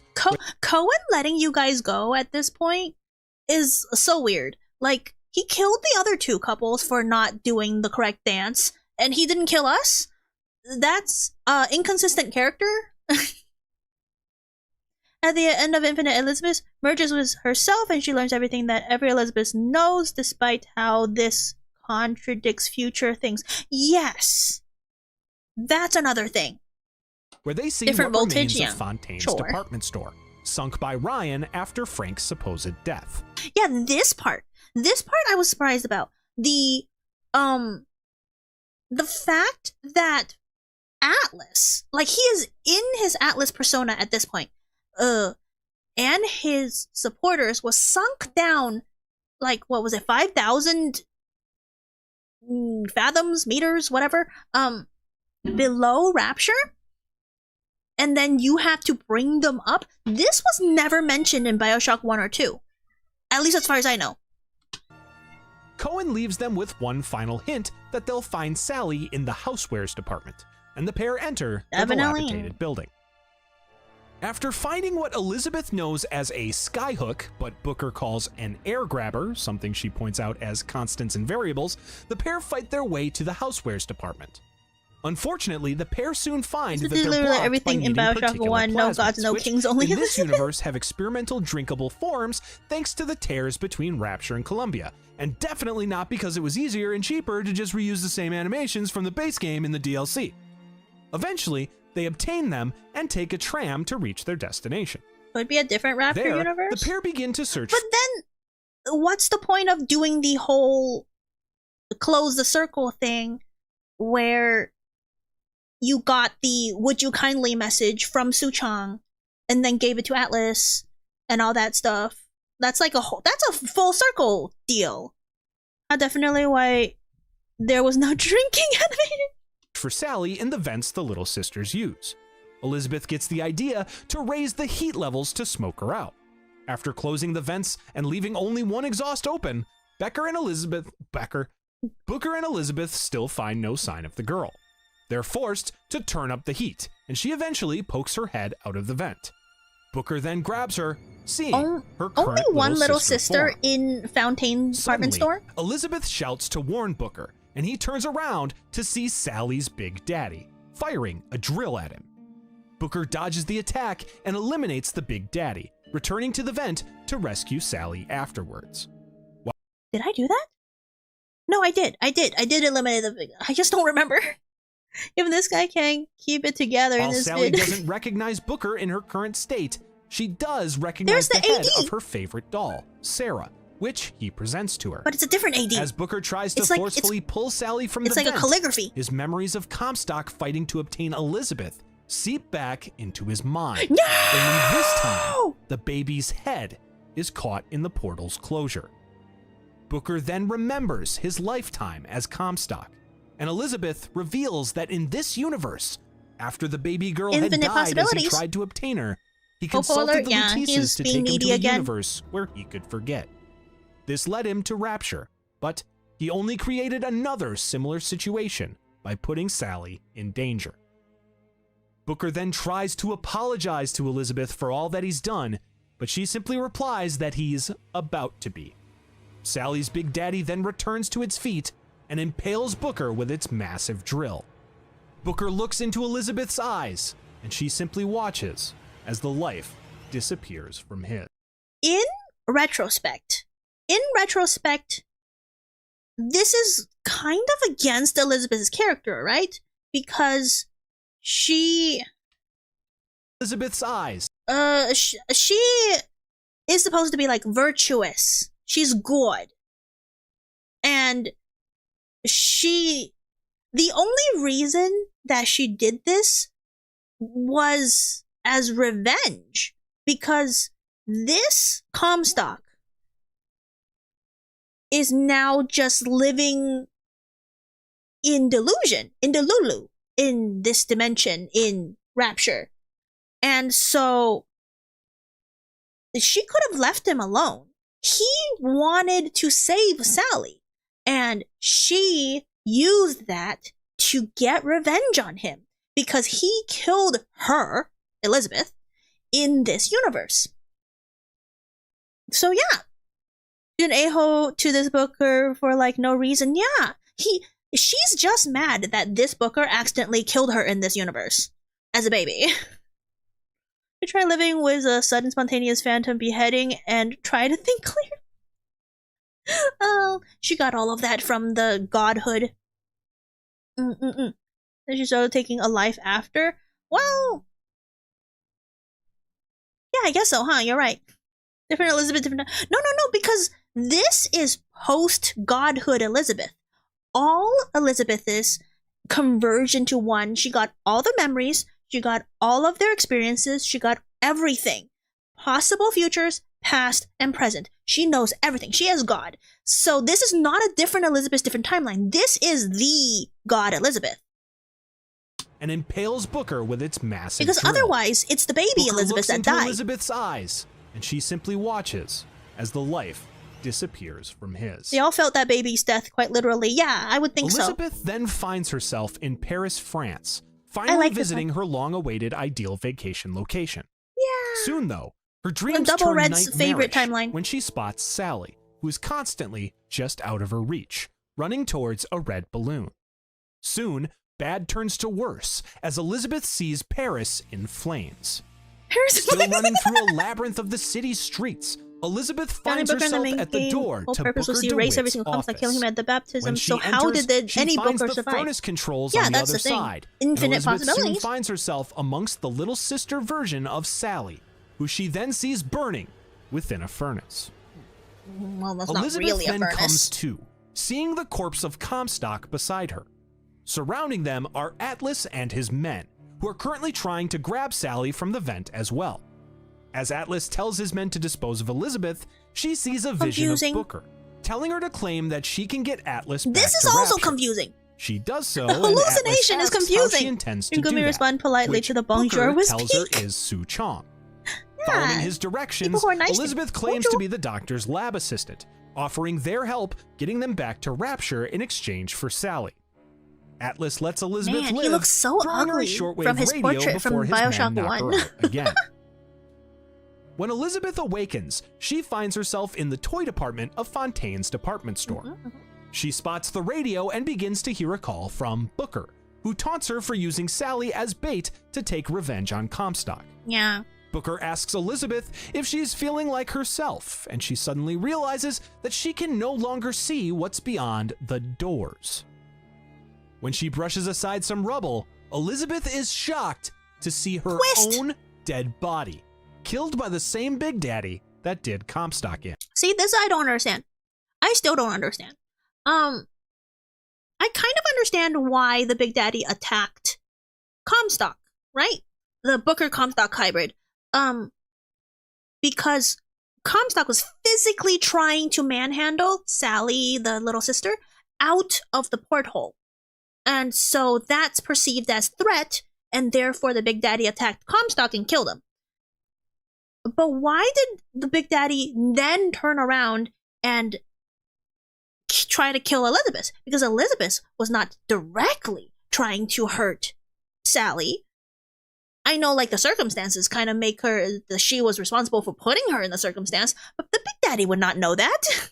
Pure blind rage? The Big Daddies are cooler than that. A confused Elizabeth's nose then begins to bleed. See? And when she looks at her little finger, she sees that it's now restored. Elizabeth then finds herself in the rowboat with the Lutises, and they take her to the lighthouse to Rapture. Knowing that she can't just leave Sally to rot so she can simply get revenge on Comstock, Elizabeth enters the lighthouse. She then returns to the universe in which she died, against the twins' warning that it might cause her very multiversal being to collapse. Left without any of her supernatural abilities due to— Okay, Eliza Karen. Another question is technically, this universe where this Booker Comstock thing existed? Oh no, wait! That's not true. Okay, I take it back. Because I was gonna say that, like, in the Comstock Booker universe, Elizabeth, baby Elizabeth, is dead. Like, dead.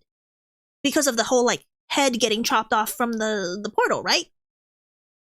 So the fact that this one in front, this one right here, came back, that means that she technically came back to a universe where she herself as a baby is dead. But no, that's not true, because they did explain in the Burial at Sea episode 1 that this Booker Comstock was so distraught about having accidentally killed Elizabeth in his universe that he made the lettuces open up a portal into this Rapture, and then he hid as Booker in this Rapture. So in this universe, no, Elizabeth is not dead. It's so confusing. Okay, continuing. She broke the rules of time travel. Due to this quantum superposition, Elizabeth is forced to sneak around nearby splicers, using an air grabber as defense while she looks for Suchong. Luckily, she soon finds a crossbow and really plasmids into that the, she can use to defend herself. The sneaking While searching mechanics for Suchong, of this game? Elizabeth finds evidence of something called the ace in the hole that the doctor has. While she finds no sign of Suchong, it's something called self. While searching for Suchong, Elizabeth finds evidence of something called the ace in the hole that the doctor has. While she finds no sign of Suchong in his office, she does find signs that the doctor was aware of Columbia, Booker, and herself. She then discovers how Suchong was able to know what he knew. A Lutece device in his lab, partially opening a tear to Columbia. This was wild. This was a wild revelation. Elizabeth then realizes that while she can no longer open tears to escape Rapture, she could bring the Lutece particle from Columbia to raise the city back to the surface. While the machine is currently in a state of disrepair, Elizabeth is able to decode Suchong's secret schematics to learn how to return it to working order. Elizabeth then gathers the necessary parts to repair the Lutece device and fixes it, getting the tear to Columbia completely open. She enters it, emerging in the First Lady airship. If only fixing machinery was that easy, right? The Lutece particle to float, Elizabeth grabs its spare quantum particle and returns it to the tear. Unfortunately, she finds it now closed by Suchong. who only agrees to allow her to come back through if she brings him a hair sample from a nearby Fink lab. This was also padding time. This part was definitely padding time. Elizabeth Because we overhears know it Daisy didn't work Fitzroy that way. speaking to the Lutises about how she'll kill Fink, but not his son. The Lutises convince Fitzroy that she doesn't need to actually harm the boy, just give no choice but for Elizabeth to intervene. Fitzroy, trusting the Lutises' word that this will lead to the ultimate downfall of Comstock, agrees to their plan. After using... I personally do not think that Daisy Fitzroy, as a character, from what I understood, would have agreed to that. Because that means that she willingly gave up her life for an uncertain future, as told by the Lettuce Twins. And I don't think Daisy Fitzroy trusts the Lettuce Twins. There's no reason for her to trust them, at least in my opinion. Fink's elaborate clock-based pathway system, Elizabeth finds the way to his lab, seeing the version we saw earlier of herself and Booker being confronted by Daisy Fitzroy. Elizabeth realizes that Daisy sacrificed herself to make her a killer, giving her the strength and maturity to complete her journey. She then finds more evidence of the collaboration between Suchong and Fink, learning of how she and Songbird became imprinted. Elizabeth then finds the hair sample Suchong was searching for, that of a girl who was imprinted by the Songbird. Yes, this means Elizabeth was on a quest to retrieve a sample of her own hair. Okay. With the sample in hand, Elizabeth returns to the tear, passing by Fitzroy's corpse on the way. A scientist who can travel After through returning time. to Rapture through the tear and giving the sample to Suchong, her conversation with the doctor is interrupted by none other than Andrew Ryan, who accuses Elizabeth of being a thief. He then claims that while he had a deal with Atlas, his working with her is a clear betrayal of it, and he further states that if Atlas won't be cooperative, he'll be liquidated.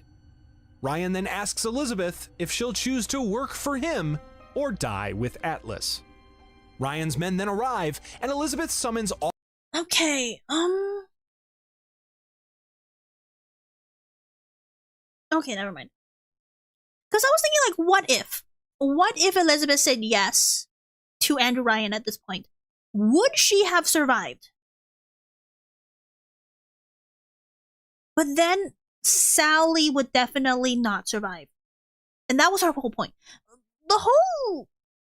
This whole second part, I'm so mad. all of her might to fight them off. In the wake of the battle, she determines that the best place to place the Lutece particle would be in Frank Fontaine's office. Atlas gets her access to the private elevator, and Elizabeth takes it up to the office. On the trip up, she receives another call from Ryan, who warns her about working with Atlas. Elizabeth gets to Fontaine's office and places the particle. There he goes. As the building begins to lift, Elizabeth asks Atlas for Sally. None of this was mentioned in Bioshock 1 or 2. And his men arrive, knocking her out with chloroform. Elizabeth then awakens Chat, smell after this the rag attack for me on for the a second. Kashmir Does it smell like restaurant, chloroform? held captive by Atlas. I made that joke. I like it. Still believing Elizabeth to be Suchong's assistant, they begin to question her about the ace in the hole. When she denies any knowledge, they inject her with truth serum, which only puts her out of consciousness for another 2 weeks. It smells yummy, yeah. When Elizabeth finally awakens, she finds the Rapture Civil War well underway. It smells like Atlas continues to question her about the ace in the hole. When she still refuses to answer, Atlas threatens to lobotomize her. I was so scared. Elizabeth simply tells him that he'd be doing her a favor by making her forget. Yeah, Uno Atlas reverse. then switches his strategy by instead threatening the same procedure to a captive Sally.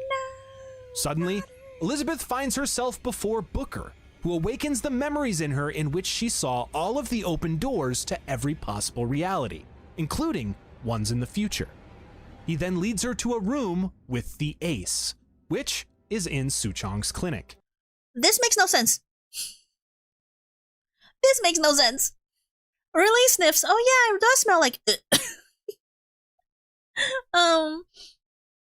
this part makes no sense. So, where am I? Who are you? Yeah. Because for Elizabeth to see everything doesn't she have to like kind of at least be there? Because she's absorbing knowledge from all the other Elizabeths? How did she go here when she didn't have the ability to do it anymore? Wait, I don't remember. Maybe they tell me. Elizabeth comes to and tells Atlas where the ace is and offers to retrieve Like, how it does she for know? him Because in technically she's supposed to have exchange forgotten. for Sally's release once and for all. Inside Suchong's lab, Elizabeth finds an injured Big Daddy, and when she attempts to repair it, two nearby little sisters inject their bonded Deus Machina. atom into him to restore him to full Magic of health. science! This Big Daddy, as it turns out, is the one that ends up killing Dr. Yi Suchong. I like that Next part. to his corpse, I like the full circle Elizabeth part of this part. finds the ace, a message encoded in Suchong's secret code. Elizabeth returns to Atlas and hands the ace over to him, and he proceeds to smash her over the face with a wrench. Ooh. When he goes to read the message, however, he finds that he is unable to. Atlas demands the translation from Elizabeth, and as she sees the events that are about to unfold involving Jack arriving at See, Rapture, how did she do that? she She didn't tells have that Atlas power anymore. that it says, "Would you kindly?" And also, she didn't have to do This that. sets in motion the She did events not- that Jack carries out, including She did not have to do that. Because either way, Atlas was going to kill her. She didn't... If she wanted to live, and if she wanted to have like a card, some kind of card against Atlas, she would not have told her that. Is this a scene that contradicts Bioshock 2? every possible outcome of his story, most notably the reality where he rescues the little sisters, now including Sally. That's Sally! Look! See? The chat was saying that Atlas definitely harvested Sally after Elizabeth dies. No, Sally survived because... Jack! That's his name, Jack! Content that she's redeemed herself and caused the rescue of Sally and all of the other little sisters in Rapture, this Elizabeth dies peacefully, That's so bringing us to roundabout. the end of the stories of both Rapture and Columbia in one fell swoop. This is the look at the last chat we've from seen of the world of this Bioshock playthrough. so far, but who knows? Maybe one day we'll find another man, Another lighthouse, another and city. another city in one of the infinite universes we've yet to explore. Hey everybody, thank you for joining me on this journey through the Thank you, Suggestive Gaming, for the video. Oh my gosh. It's because all this would have happened if Aunt Ryan used protection and Booker just wear gloves. Yeah. Goodness gracious. That was, yeah. Okay, so, as my personal thing, as I said, I like all three games for different reasons. And obviously, Infinite was the weakest. And my favorites was 1, 2, and 3. 1, 2, and 3, in order. I liked the cohesiveness of 1's story the most. I liked 2's gameplay and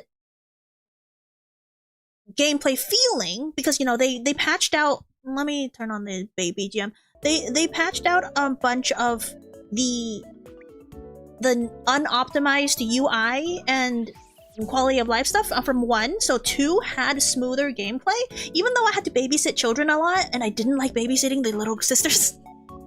I really liked the weapons, I liked the fighting, I liked how powerful you felt in 2, and the ending was fairly satisfying. It wasn't a twist, but it was fairly satisfying. And then 3, the world, the lore building, the individual characters' personalities were written fairly well. There were some inconsistencies, obviously, as we saw, but the world building was solid. The characters were funny and fun, but the gameplay and the overall story, not as great. The gameplay was, ouch, my head. And then the story was, as we saw just now, very confusing. It's great, yeah. Another sea, another lighthouse, another Guumi. I don't live in a lighthouse though. I live in a cave. But Infinite plot twist was better than one's? No, it wasn't. No, it wasn't.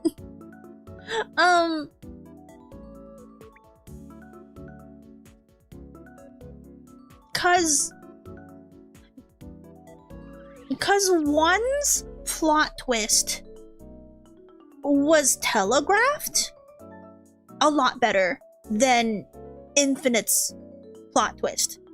If you think better means that it's more like sudden, like it's more like a big twist, like a 180 twist, that's not good. That's just not telegraphed. And the writing is not proper if you don't see any of it coming, right?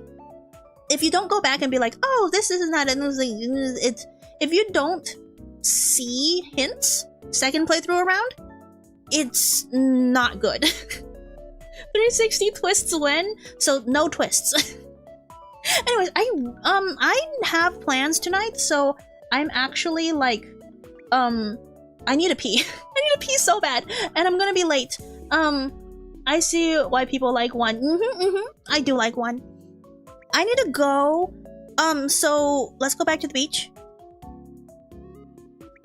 Don't forget 10% off your Bite Ramen order when you order with code Guumi.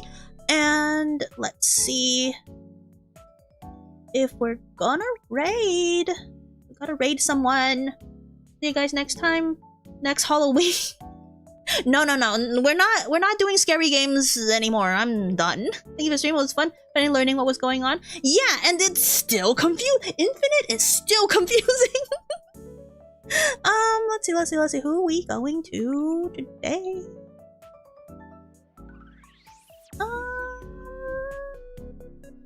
You know what? Let's ooh, that's a finale. I don't know if I want to do a finale because that's spoilery. Let's go to Prim. Let's go to Prim. I'm pretty sure Prim has both Twitch and YouTube. Prim. Am I not following Prim? Prim. Really? Prim? Oh, that's right. Prim doesn't always multi-stream. Okay, yeah, that's fine. Bye! Thank you! Let's go to on Twitch. Let's go to Tippy. Yeah, she always does something weird on Saturdays. So Tippy Hendrix, we're gonna do that one. Oh man. Oh heck, I just got here! I'm sorry, yeah. Go see the VOD. It's very interesting. I am so good at analyzing Bioshock lore. Have you played Bioshock, Skies? But yeah, we're gonna go. Bye, thanks for the stream. Next stream on Wednesday. I haven't decided what to do actually, so we'll all be surprised together. Like, subscribe, follow, all that good stuff. Bye!